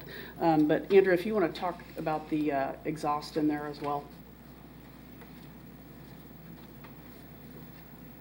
Andrew Diltz, Facilities Director. We will have large fans and try to create a natural draw. We're hoping for a natural draw with the garage door bay openings on both ends. So we're hoping for a natural draw, but then we'll also have fans at both ends to try to direct air, fresh air coming in, as well as getting exhaust. And then your previous question about the furniture, I can't speak a whole lot regarding the details, but I do know there's some furniture that's in storage right now that I believe the health department is going to be pulling out and utilizing for this space. Okay. Well, I know that we have to move quickly. It's kind of, I appreciate the work that you guys did with this. Thank you for that. Okay, Commissioner Howell. Thank you, Mr. Chairman. Appreciate the presentation, and I am curious, if we approve this today, how fast will we be able to see this testing site open? I think in talking with the health department, we're going to be moving just as fast as we can. So I think I would say maybe 7 days. We're trying to get them moved over that quickly. That's really good. That's a good timeline. Yeah, if we did change our testing methods, we could do any type of testing in this facility, I would think. Nasopharyngeal is what we do now, but if we wanted to get into antibody testing, for example, or if there was a saliva type test, we could do any type of testing, I would think. I don't know the ins and outs of what that would require, but it's a 22,000 square foot building, so I would agree that I think we could do. That kind of leads into my next question. So out of the 22,000 square feet, how much of this building is not going to be utilized with our current plan? Do we have any space left over? My understanding with the health department is they're going to be trying to utilize all of the space between the offices, the area where the drive-through clinic is going to be, and then even in that open space, I think where they want to set up for later vaccines. Do you believe that this is equal capacity or equal testing capacities we have currently, or is this going to be expanding our capacity a little bit? Yeah, Tim, do you want to speak to that? I'm hoping we can expand our capacity just a little bit. I don't know if this meets that demand. We believe that it will give us a little bit of additional throughput, maybe 10 to 20% additional at capacity. All right, thank you. That's all my questions. Okay. Commissioner Dennis. Thank you, Mr. Chairman. One of the concerns I've had in all of our building acquisitions that we've gone through is that it seems like whoever we're trying to either lease or buy a building from knows it's Sedgwick County that's trying to do that. Did they know it was Sedgwick County that was trying to lease this building? Did we have people go through it and take a look at it so that they were able to identify it's Sedgwick County? We did, yes. But that costs us money every time we do that, because as soon as they hear Sedgwick County, the price goes up. Somehow we've got to go out and get some kind of representative that doesn't disclose who is trying to lease or buy this building. So if we do this in the future, I'm going to be a little bit more concerned. I think we're doing it the wrong way every time when we disclose it's Sedgwick County that's interested in it. That's just a comment. Thank you. Chairman, I'd like to talk about that. We had this timely, Commissioner Howell and I had a robust conversation about this about a week ago. Same concern as Commissioner Dennis. I've told him, I'll tell Commissioner Dennis and the Commission, we'll look at our policy on acquisition of facilities, both in leasing and in buying, and talk with our real estate consultant to determine if that's possible. At some point in the process, a couple things. First of all, we are a public enterprise, so our CIP budget is clearly published in advance, so people know when the county has needs out there, and same with any government entity. That said, as we move on the beginning stages, I think we can meet what you and Commissioner Howell both are asking, to keep some anonymity in the process and keep the county brand off of the initial look. The second thing, though, is at some point, staff has to take a look at the building. Staff has to go in, make sure that it's applicable to their needs and wants. And when that happens, then I guess the secret is out then that the county's looking. But we could, get that process mature, have some negotiation of money before that happens. That's the part of the process we're really going to scrutinize. So we'll try to get to where both of you want to get, and I think the commission as a body wants to get, and try to create a policy which will allow us to do what you just wanted. And that's under the assumption, I believe what you're saying, that if people think it's the county or city of Wichita or city of Derby or some government entity looking, that there may be some price raising in that process. I hope that's not true, but I think human nature probably dictates that it is. So we'll make that assumption as we craft the new policy moving forward. Thank you. I appreciate you looking into it. Commissioner Cruz? Is there any way to validate that? I mean, can we look as to see what it was on the market, and then when we started looking, what the price difference could have been? I mean, is there a way to validate that? Yeah, we could probably look into that. I had a conversation with Steve Martin's our real estate broker, and the only thing I can tell you about this is because we're dealing with a short-term lease, we're going to see a little bit higher costs just because it's just not a long-term lease, and essentially we don't have a renewal on the table. It's optional. So I think we're dealing with a lease that might be a little bit on the higher end. Okay, thanks. Okay. Don't see any other, Commissioner O'Donnell. Thank you, Mr. Chair. We're paying so it's roughly $22,000 a month is what I average it out to, and we're paying what for the tent? Because that's what I found more staggering than the building. I don't know that number, Commissioner. Let me have Tim speak to that. About $13,000 a month. So this is they're both very expensive specialty. Right, exactly. Yeah. But I think we just need to keep that in context. We're paying $13,000 a month for a tent. And I have a resident that called me, Mrs. Purdy. She is a retired nurse, and she goes out there every day. And she's retired, so she's not, she's past, she's a thriving lady and very active still. But it's not a safe condition for her. And she told me that normally they're supposed to end at like noon or something, and she said 2 days ago she was there until 1:30 because there was just a barrage of people testing.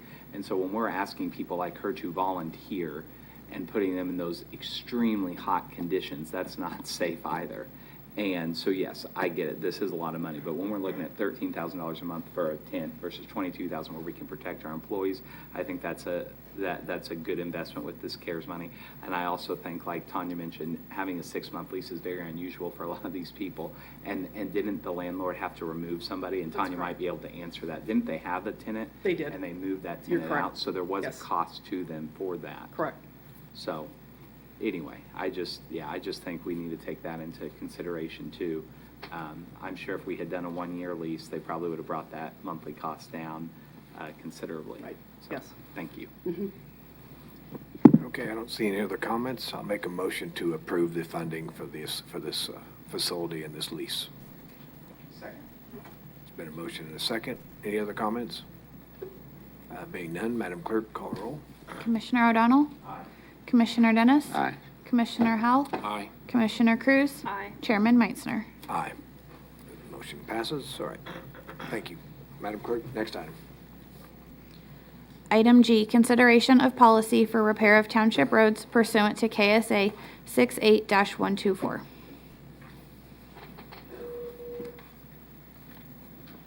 Morning, Commissioners. Justin Wagoner, Assistant County Counselor, here to present the policy draft that we've discussed, I think, a handful of times.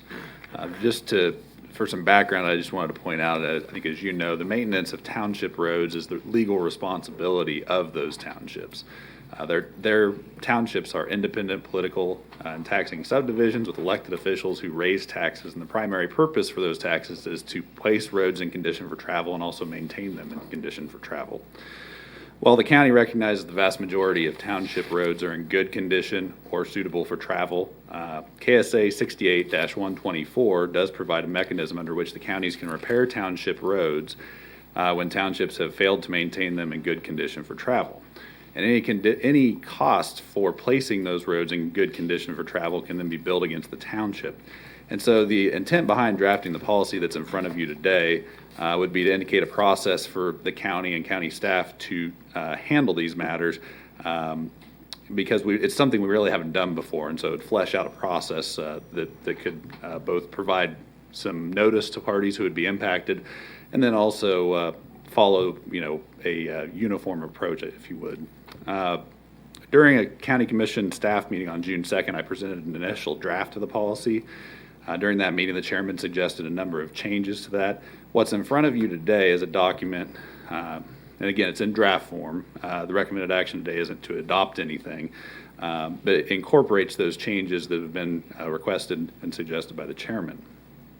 And there's a track changes document in your backup materials that includes that if you want to see what's changed from what I presented on June 2nd.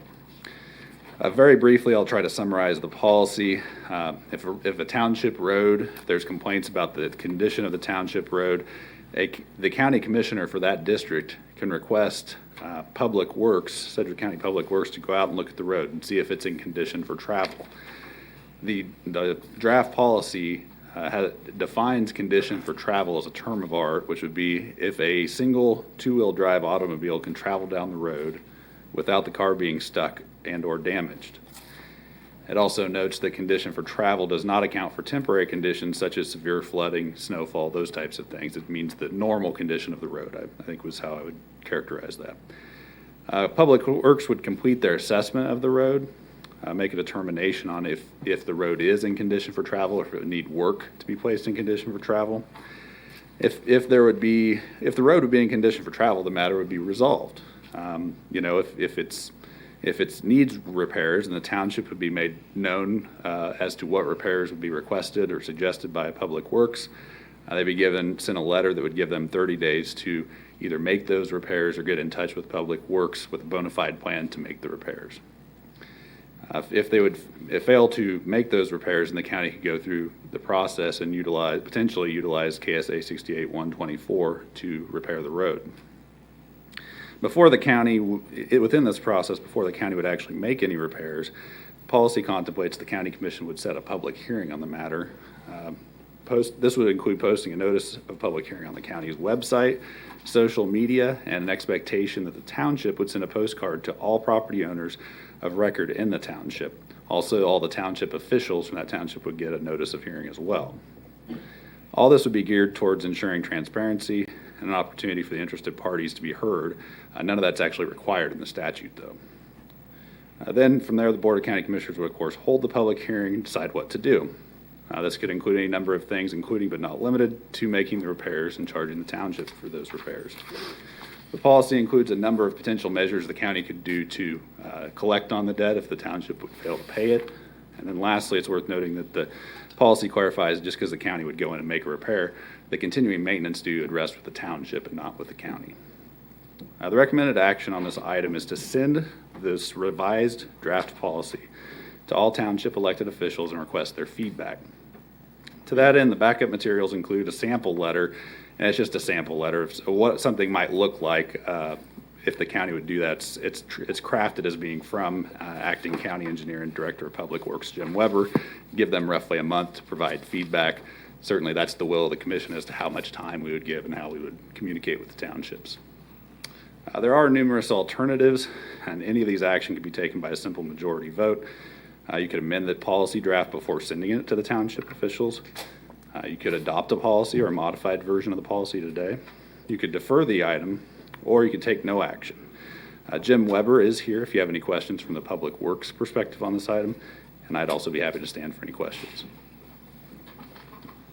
Okay. Thank you, Justin. I know you've done a lot of work on this. Thank you, Jim, for doing the work and input. So I don't have any questions. Anybody else? Commissioner Howell? Thank you, Mr. Chairman. I have a lot of questions, actually, but I do see that there's one person in the audience who would like to speak to this agenda item. Would you be willing to allow that to happen today? Sure. Yeah, we can open up for public comment right now. Okay. I think Mr. Don Thornbrew is in the audience. Yeah. Oh, how are you? Good to see you again. Don Thornbrew. I think it's Thornbrugh. It is. All right. Thank you. I won't bore you very long. I had the opportunity to take a look at this last night, and it looks like a It's fairly straightforward. Only two things that really bother me. The township elects their board and places their trust in that group. I don't see the need to send out postcards if we have to do a public hearing. The cost of that detracts from the ability to do what the board needs to do, and that's spend their money on the roads. I didn't look up the total number of postcards that will be, but I'm thinking that it would be several dump trucks full of material that we could disperse on the roads. I believe that the residents place their trust in the board, although in Rockford right now that's misplaced. And so I'll just leave that at that. And then when it comes to the repair, I agree that the county wouldn't be responsible for ongoing maintenance, nor should they be. But the last qualifier in the statement that's section 4, item 1, I think, mentions weather and flooding. Now, certainly snow is something we have no control over. I believe that in most cases, the quality degradation of the road is going to be due to water damage and flooding and improper drainage. So if it comes to the point where the residents have initiated this process, in almost every case, it's going to be because their roads are rutted, muddy, they can't get through, nor can the emergency vehicles that might need to get in. So I would just ask you that if it comes to the point where we can't, don't, or won't, as a township, do what we're tasked to do, and you have to come in and help us, if there's a drainage issue, please address that. If the problem with the road is drainage and water, address that and fix the road, and then charge us for it. But I think it's throwing good money after bad if the issue is control of runoff that caused the problem. If you spend money on the road and the next time it rains, we're right back where we started and you have to do it again, or the residents still haven't seen any benefit for the money that we spent. A lot of things in there you guys need to talk about. I certainly won't bore you with my thoughts on all those. It's just those two things that I believe need to be discussed amongst yourself, and maybe you can arrive at a different outcome. So, Okay. Thank you very much. Mr. Thornburg, does your township have do you have a website and an email? We are, if I'm successful in my attempt to become the trustee, we certainly will. Right now, there are 2 Facebook pages. One of them was started by the residents, and we have kind of posted pictures to along and along. I believe one was started by Rockford Township. I've not seen any attempt to keep it updated or any way to communicate with them on that website. Do you have does Rockford Township have an email distribution like many major homeowner associations Not to my have? knowledge. We have one that the residents use amongst those of us that are concerned about these issues. I have not ever had any success emailing or being responded to via email or phone calls even. Does the township as a whole or citizens participate in the Nextdoor app that's out there? I don't know, and honestly, I haven't heard of that, so that's to my detriment. I'll need to go find out what that is. Okay. Well, I could understand your comments about postcard. I would agree it probably is X cents, but the 3 or 4 things I just mentioned are easy communication tools Right. that I don't think cost but a fraction of what a postcard would be. Well, one of my sons is a webmaster for a quite large company, well-trained globally, so I'll let it go with that. And he has the ability to help me with this, although I haven't sprung it on him yet. Okay, all right. So, That was my question. thank you. Commissioner Howell? Well, thank you. I just want to say thank you for coming today. If it'd be okay with the board, I'd like to ask you to stay in the room while we discuss this item. Oh, sure. Because there may be some questions that might pop up that you'd be very useful to answer a question if that happens. Would that be okay? Yeah, I'll just go and All right, have a thank you chair. very much. Thank you very much. I have some questions, I think, for Justin Wagner. On item bullet, I'm looking at the draft copy. On number 4, definitions, condition for travel, the word temporary is not defined. Is there a way we can opine, I guess? What do we mean by the word temporary? Sure. It says, nor does it include temporary conditions due to weather. Yeah, and Commissioner Howell, I'll give you my thoughts in drafting that as to how it's drafted. The thought would be that temporary would apply, a condition that's a flooding event, for example. I think I have snowfall indicated on there, a blizzard that occurs. Well, the road may not be in condition for travel at that period of time, especially with a two-wheel drive car. That may happen. Part of the thought in that is, I think temporary could depend on the circumstances, of course, but I'm thinking for probably just a number of days or less, maybe partial days. But the thought on that would be that there's a case on this. I know I mentioned during the June 2nd County Commission staff meeting, and there was a dissenting opinion in that. It was a Supreme Court case. In that case, the Kansas Supreme Court justice noted, well, what is condition for travel, and what if it's just a muddy road? Is that enough to not be in condition for travel? And so he dissented and said that what the action the county commission took in that case was not reasonable and appropriate under the statute, because there weren't any findings that the road wasn't just muddy and impassable briefly. And so I think in including that definition, we're trying to make it clear that this is a more permanent character of the road, as opposed to just, hey, there's been a record rainfall, and right now it's really hard to get down that road in a two-wheel drive car. So that's a thought process, at least. Certainly we can, at the board's discretion, we could amend the draft on that too.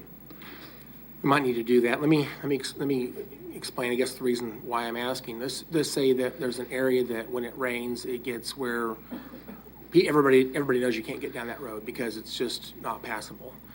But as the conditions dry up, and they may even actually grade the road, but as the conditions dry up, the mud dissipates and it becomes dry. You can usually navigate around the ruts and things like that to get down the road at that point. But the problem's not really fixed. It's still there. Next time it rains, that problem comes back, and it may be where it's impassable for many days, maybe up to a week or longer after it rains. And so, if we initiated this process, and let's just say people are getting stuck in a certain area, and we pull the trigger on this policy, and because we've added so much time to this, it might be 2 months later before the BOCC would actually consider any type of actual repair, and then they've got to schedule it through Public Works. It might be 2-3 months before, or I should say after the initial start of this, until a repair is actually made on the road. At that time, it may have gone through several cycles of passability versus a dry season where things have gone kind of back and forth. So this is not a very dynamic policy. It takes a lot of time to get through all these steps. How do I view the word temporary in that situation? Well, I think I explained the thought process behind temporary and how it was drafted that way. I do think that you're right. The process would take some time to play out, certainly. But the actual initial inspection by Public Works wouldn't take all that long. I mean, that could be county commissioner gets a hold of Jim Weber and says, I'd like you guys to go take a look at the road. That could take just a matter of days, I would think, depending on their workload. So, they would be able to examine the conditions of the road and make their opinion, their professional opinion on whether it's in condition for travel or not pretty quickly. I guess one thing I would say is, and I think we talked about this at the staff meeting or at some point earlier, which is there's no requirement we have this policy. There's no requirement under statute that we'd have the public hearing that's contemplated in this policy. It could move more quickly than that if that'd be the will of the county commission, or if there'd be a will not to follow the policy on a particular matter, if there was an urgent need to act more quickly. Okay, and again, I think the whole point of this policy, in my opinion, is to outline the framework, the steps that we would follow to exercise the statute. As you said just now, we don't need this policy to do what that statute tells us we can do. I think that what this does, it makes it clear exactly how we'll exercise the policy, so everybody understands the steps we need to get through. In my opinion, it's about due process. We want to treat our townships with respect, give them a chance to understand, when there's a road that's not passable, that's not acceptable, and give them a chance to remedy the problem. And I expect that they would do that. And if we get to an impasse where they're not doing that, then at least we've got a remedy basically downstream of them that can at some point solve the problem if that's what's needed. So I think the whole point of this policy is just simply showing respect to our townships and outlining the process by which we would exercise our authority under 68-124. That's a comment. So again, I think the policy is necessary to that extent, but if we can't agree to move this forward, we don't have to have this policy. We can still exercise our authority. I just don't know how we would do that necessarily. The steps are not going to be clear. Justin, let's talk about Section 5, please, for a few minutes. Under 5B, it says the county engineer will promptly inspect the applicable township road or damaged section of the township road and create a written report that would include but not be limited to the following. That phrase means that everything under that would be included and potentially more things. Would that be a fair legal interpretation of that phrase? Would include but not be limited to. It would, I have a bit of a nuanced answer perhaps. It would have to have an assessment of the road, determination as to whether it's in condition for travel, and... let me interrupt you for just a moment. I'm not getting to the steps yet. I have more questions on that. I'm just saying that first sentence says that these are the things that would be required to be included in this report, and maybe other things. I think that's correct. The clarification I was going to point out is I don't think everything under Section 4 under subsection, 5B4 would have to be included in that. I think that would be discretionary based on what Public Works would think would be relevant for making a determination. I'm gonna question that in just a moment, but that's by my question here. The first phrase there under 5B says, create a written report that would include but not be limited to the following. And there are 4 things listed below that. So I would say those 4 things must be included. And then go down to number 4, let's be more specific. A description of any additional information regarding usage of the township road that may be relevant, including but not limited to. So it also has a definitive list of what must be included. And you can actually add more items to that, but these things must be included in number 4.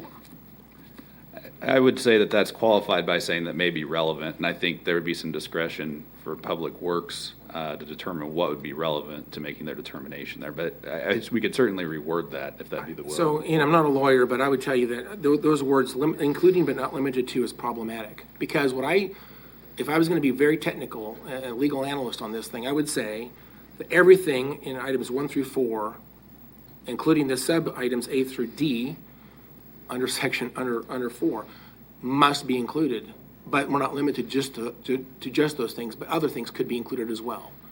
That's the way I read this, and that may not be what was intended when it was written, but that's, I believe, what it says. So we need to clean that up somehow. Again, not being a lawyer, I don't know what the right way to solve that is, but I do believe that there's a problem there.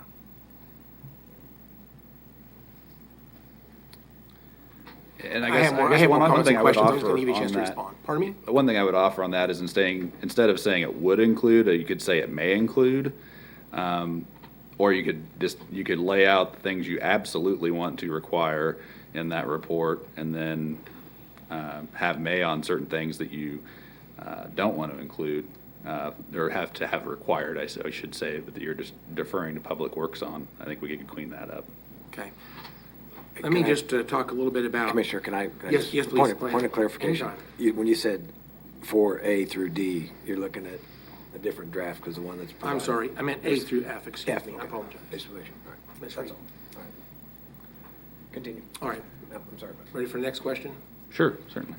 Okay, so some of these items are going to be a little bit difficult. If you lived inside the city on an asphalt road, some of this stuff makes a lot of sense, but put a rubber hose to get traffic counts and speeds and directions on a dirt road is, Mr. Weber's in the room, he can speak to that, but it's not very easy to do, especially if it's muddy.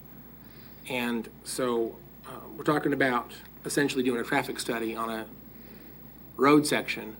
And when I say road section, I'm talking about an area that may be 100 feet long, 150 feet long, that's a slough or slow, whatever the right proper word is, where the ruts literally are bigger than your wheels. And that's the challenge. That's the problem. People can't get down that road because that's the condition.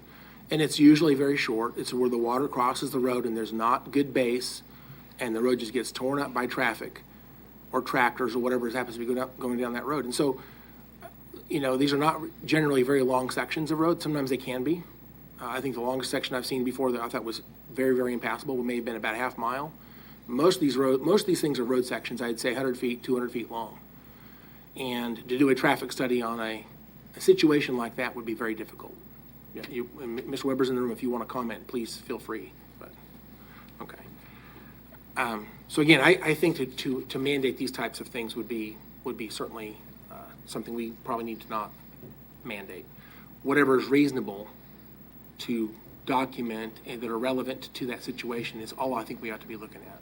Traffic counts and directions and speeds doesn't matter. Whether the school bus goes down the road or not is really not important. Whether the post office goes down the road or not is not important. I would tell you first responders go down every road. I think that the fact that they do or do not go down that road, we just need to know that they do. They have to be able to go down the road. So that needs to be understood. I think that history of accidents on a road section, on a dirt road, we already know pretty much. Probably not a worthy time, not a worthwhile way to spend our time. Some of these roads do have accidents, vehicles that go off the road and overturn, things like that. That does happen, but is it relevant whether we would actually consider a BOCC requirement that they fix a road section? I think we ought to fix the road section.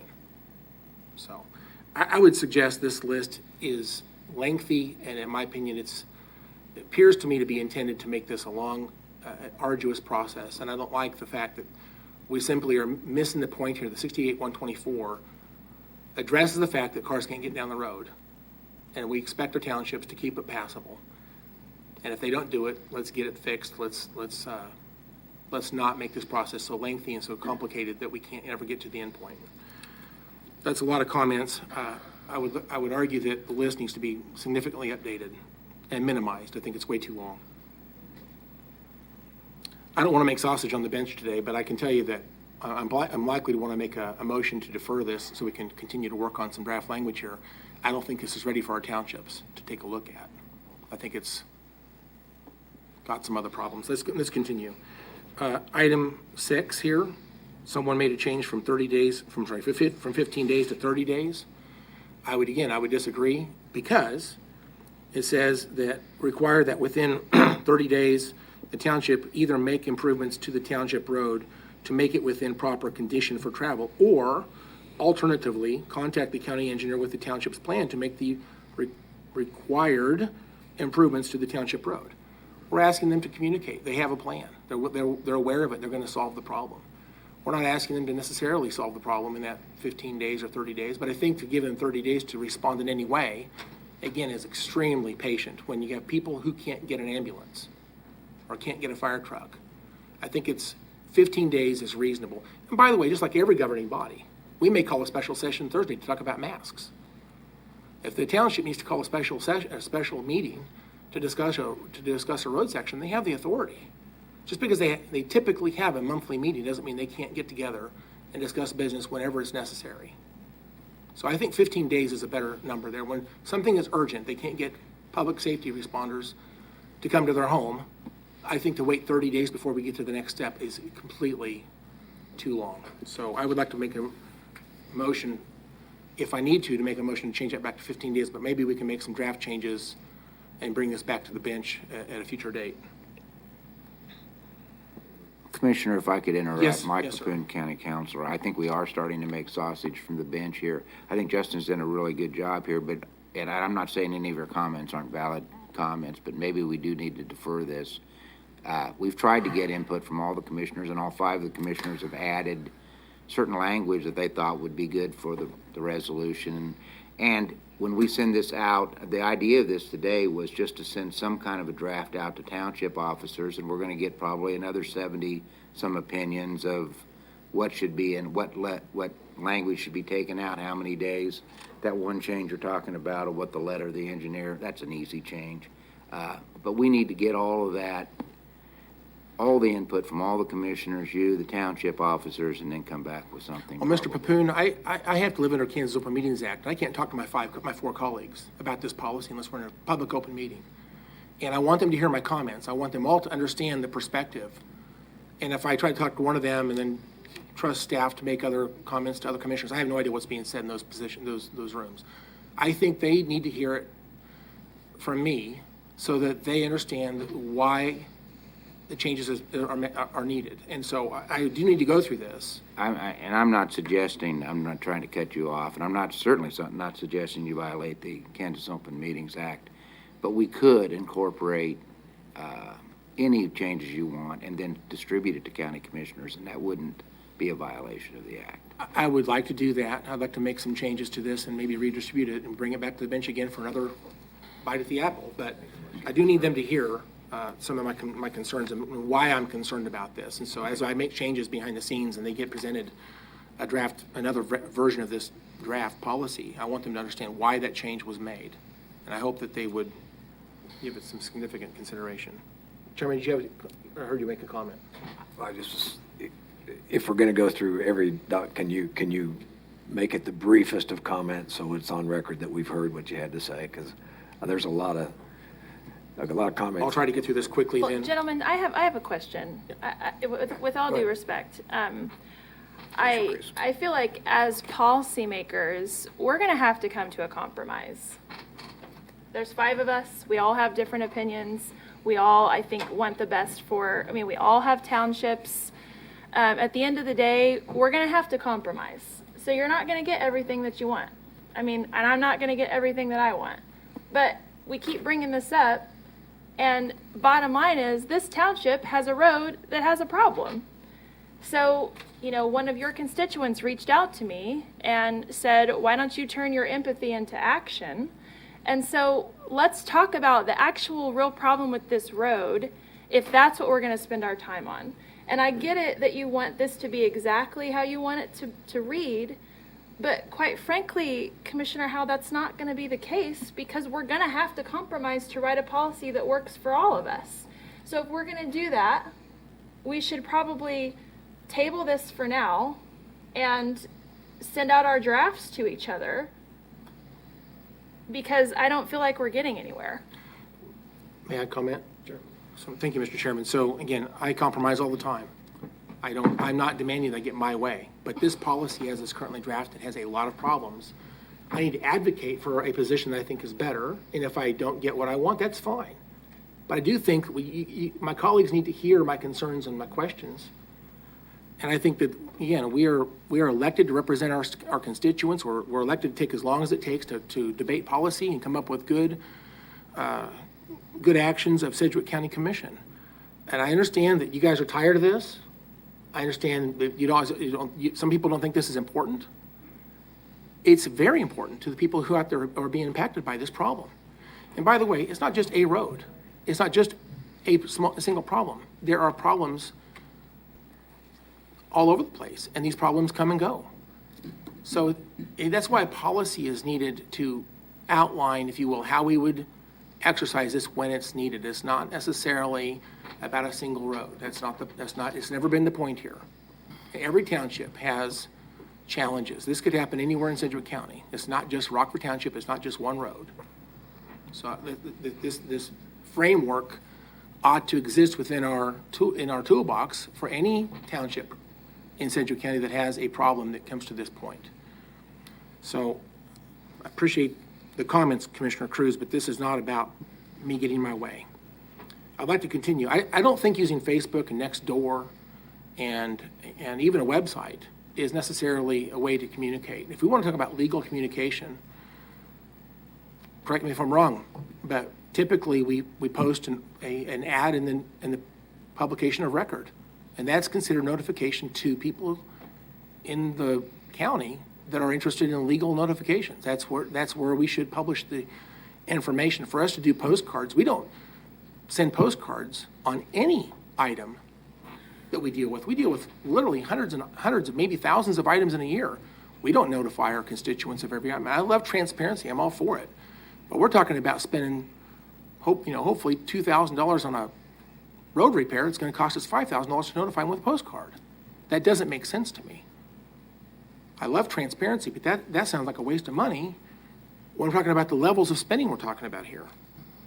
And then finally, this issue of cost. We're talking about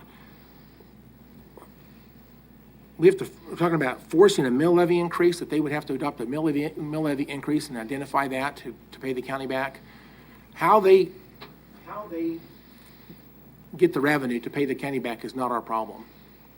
The point is they have to pay us back. To even outline the fact that they have to do a mill levy increase, in my opinion, is offensive to them as governing body of a government unit. This does identify 5 different ways that we can seek compensation. That's including a lawsuit. I don't think it's ever going to come to that. But I can tell you, one thing we don't want to do is, I don't want to have to fix township roads and put that burden of that cost on all Sedgwick County taxpayers. I think that's wrong, but it does give us numerous ways to get that funding back. One of them is debt set-off. It's listed in this draft policy. What that means is we intercept those funds before we hand the revenues of their property tax collections over to the township. We have the right to access those funds as a just debt to us. We can collect those funds before we give them the revenues. That to me is extreme, but it's in here. I can't foresee any way we would ever even get to a lawsuit. And let me also say that we don't have to approve a repair. We can go through the process and bring it to the board and say, we want to spend, we think, $5,000 to go fix the road section, and then Board of County Commissioners can vote no. I think that the details of some of the things that are in this policy should be in that resolution when that's contemplated. Some of those details don't belong in this resolution or this policy. They belong in the resolution that we would consider at the time we would consider the item that would come before the BOCC to pay for that repair. So I have some concerns about that. And then, let me say this. I discovered through this that there's 39.2 miles of township roads that have been adopted in our history by Sedgwick County taxpayers. And so if you go to Lincoln Township, you'll find there's right at 10 miles of township roads. In my opinion, they look like township roads. They're gravel roads. There are residents in Lincoln Township that have a governing body. There are trustees in Lincoln Township. They're duly elected to levy taxes and take care of their infrastructure, yet all Sedgwick County taxpayers are paying for the maintenance of those 10 miles. We have the same problem in District 3. There's about 30 miles in District 3 across about 7 different townships where all Sedgwick County taxpayers are paying forever all the maintenance costs of those roughly 30 miles. So there is precedence for Sedgwick County helping out townships in numerous ways. If we're going to be so strict on fixing 150 feet so an ambulance can get to someone safely, and by the way, I support that. I want to be strict. But I think there's a double standard in Sedgwick County. And these 39.2 miles should essentially go back to those townships. That's fair.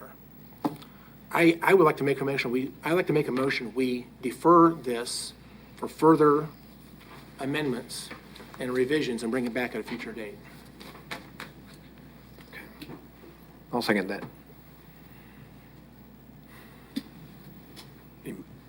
Commissioner O'Donnell? Thank you. I guess it's just I'm getting frustrated with this because I thought we've had multiple staff meetings about it. It's been discussed multiple times at the bench.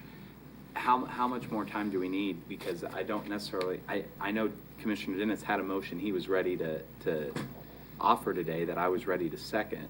So I'm just wondering how much time do we think we will need to move forward on this? I think that's a question for you, Commissioner Well, Howell. if anybody can You want to answer. defer, how long? Chairman, I think I can have my suggested changes to Justin in the next couple of days, and we could bring it back next week. But I was going to say, we shouldn't get exasperated over this. This doesn't need to be this complicated. The reason I've got so many problems is because it's gotten way too complicated. And that, you know what, we don't even need this policy. We can exercise the statute without a policy, but nobody knows what those steps are. Again, I go back to my first point. I think it's respecting everybody in the process by having a framework so everyone knows what to expect. I think the policy is actually useful to everyone, and we should have a policy. But, you know, the complexity of this and the way it's been outlined is in my opinion, it's going to take 3 months before we see a commissioner say, I've got a problem in my township that needs to be fixed, before we can actually see a repair. And this process is going to cost a lot of money and a lot of time for something that probably will cost a few $1,000s to repair. We're talking about small, tiny little problems here and there. And in fact, I hope it never gets utilized. My hope is we could notify the township and they'd say, we don't want that, so let's go fix the problem. That's my hope. But having this in our toolbox gets them on point to actually make that repair, when right now we don't have any way to make that happen. Thank you. Commissioner O'Donnell, I think what he said is a week. He takes a week. Commissioner Dennis. Thank you, Mr. Chairman. First of all, we have talked about this a number of times. There is a problem in Rockford Township, and somehow we need to get that fixed. We got a brand-new trustee coming up. I would hope he'd just fix it, and we can move on. But if he doesn't get it fixed as soon as he takes his office, I guess we need some kind of framework for Rockford Township. We found over time that one size doesn't fit all on every subject. That's the reason we have charter resolutions where we charter out some things for Sedgwick County.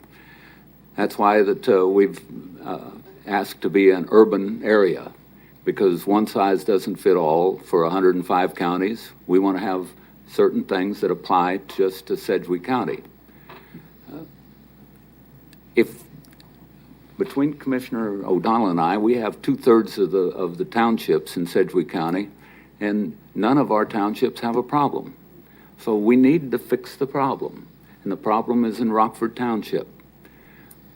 So if one size doesn't fit all, let's find a way of fixing Rockford Township. And so I think that we need to move forward. If we defer this, Rockford Township's still not getting any help.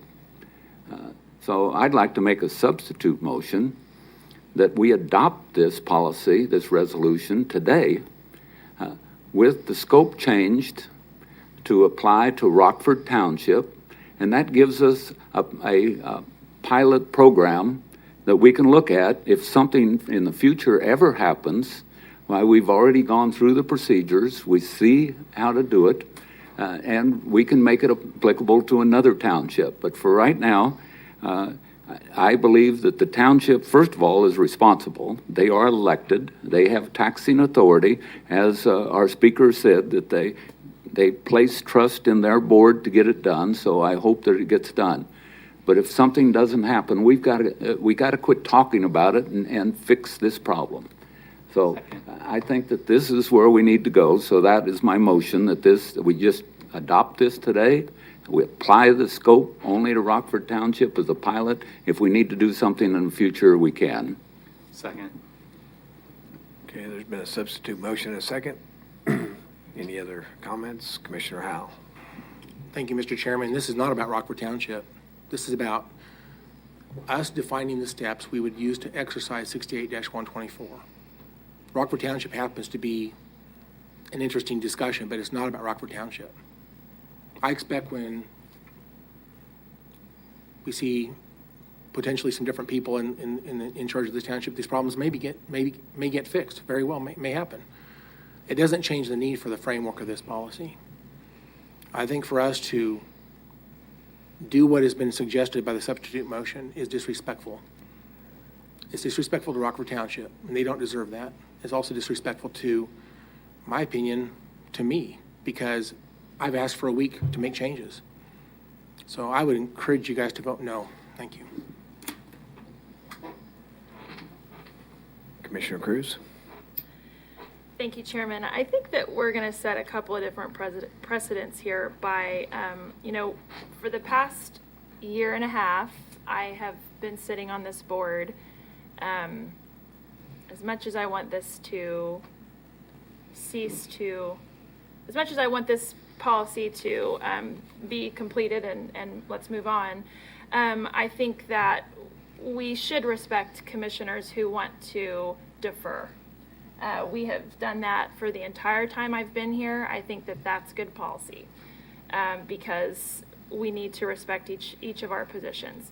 Second of all, making a policy set for only one township, I think that's not how we're setting policies. That's just not good public policy to microcosm a policy to one segment. So I don't think that we've done that before. Would that be true, Mr. Papoon? Do we have policies that are just pinpointed at one particular township or entity? Commissioner Cruz, Mike Papoon, County Councilor, not to my knowledge, not that it couldn't be done, but I don't think we've had a situation with a township where we've had to address a policy for just one township. Okay. Well, as much as I'd like to conclude this conversation, I will be voting with Commissioner Howell because I think that we have to make sure that we respect each commissioner, and if they want to defer, we would need to defer. Commissioner O'Donnell? Thank you. I agree with that, and we can wait till next week. I fully intend to support Commissioner Dennis's position next week, but if I could, if he'd be willing to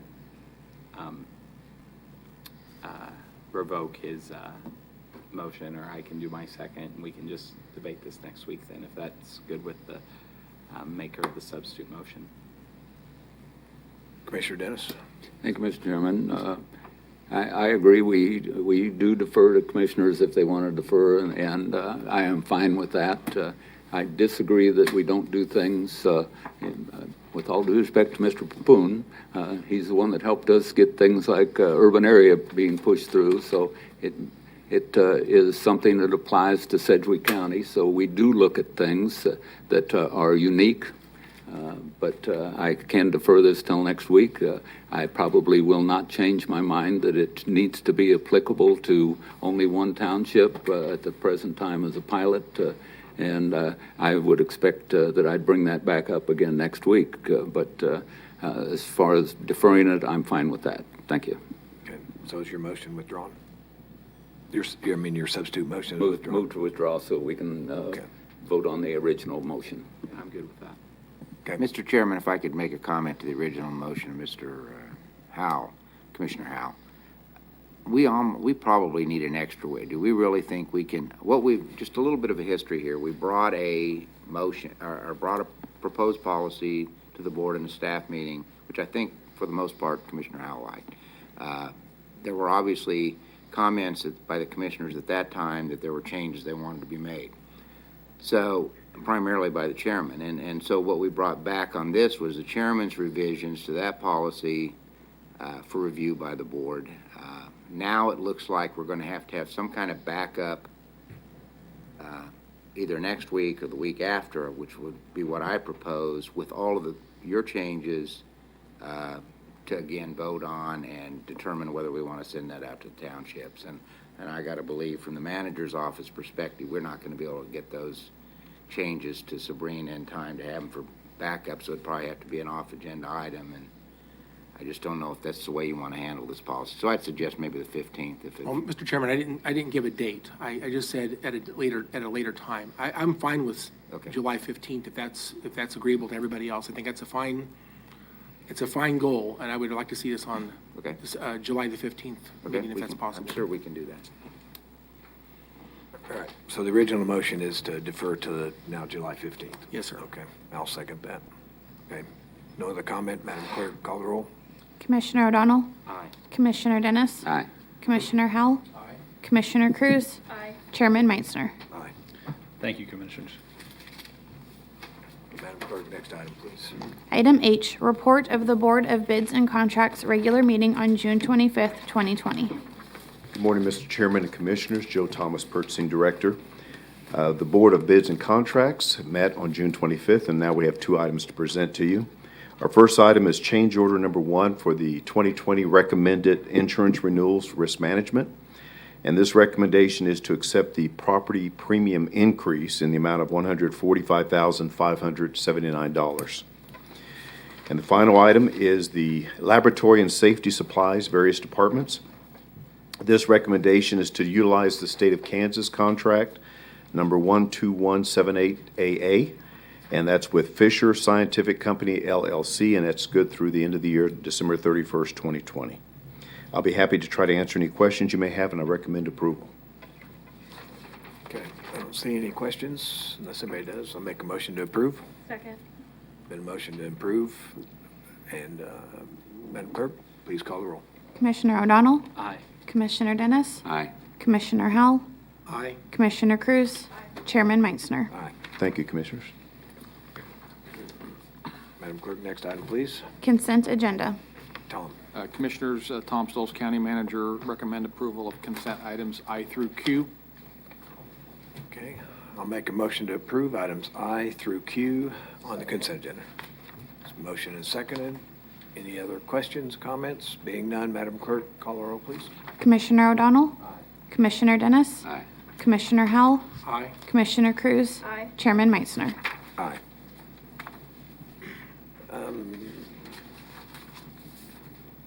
Let me respectfully, I'm trying to get this order when we do we have a fire board meeting today? Yes, we're going to need to recess as the Board of County Commissioners sitting as fire, So we'll governing do body that. Fire District Number 1. We'll do that right now?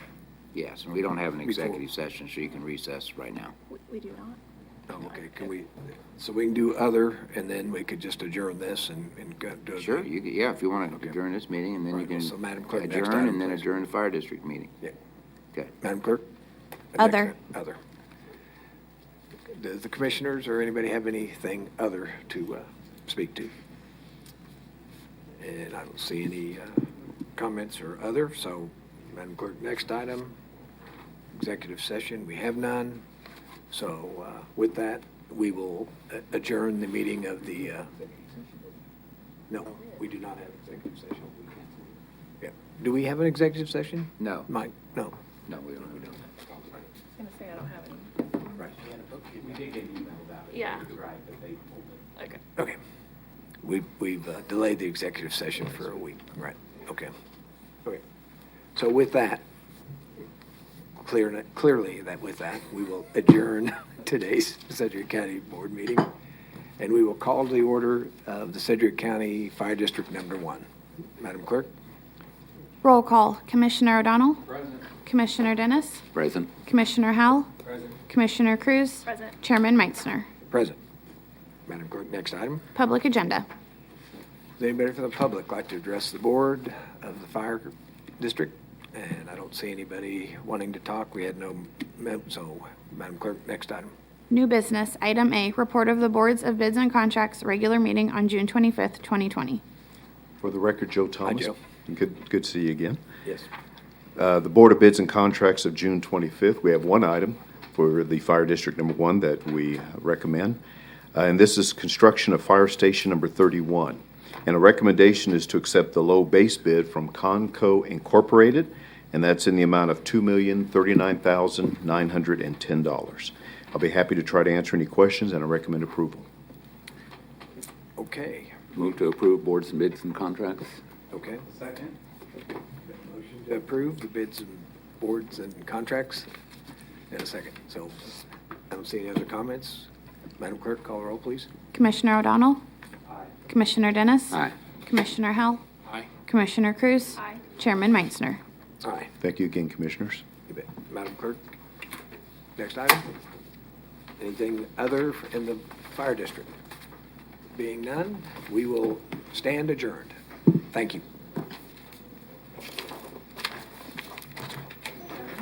Not going to be a special meeting tomorrow? No? So we're going to have a mask order on Friday, Saturday, Sunday? We don't have anything, we don't have any document yet. We'll have it tomorrow. You've got connections. Well, she has to. That's what she said, but if she doesn't give it to her, I still want to have a business system, and I don't have 3 commissioners in one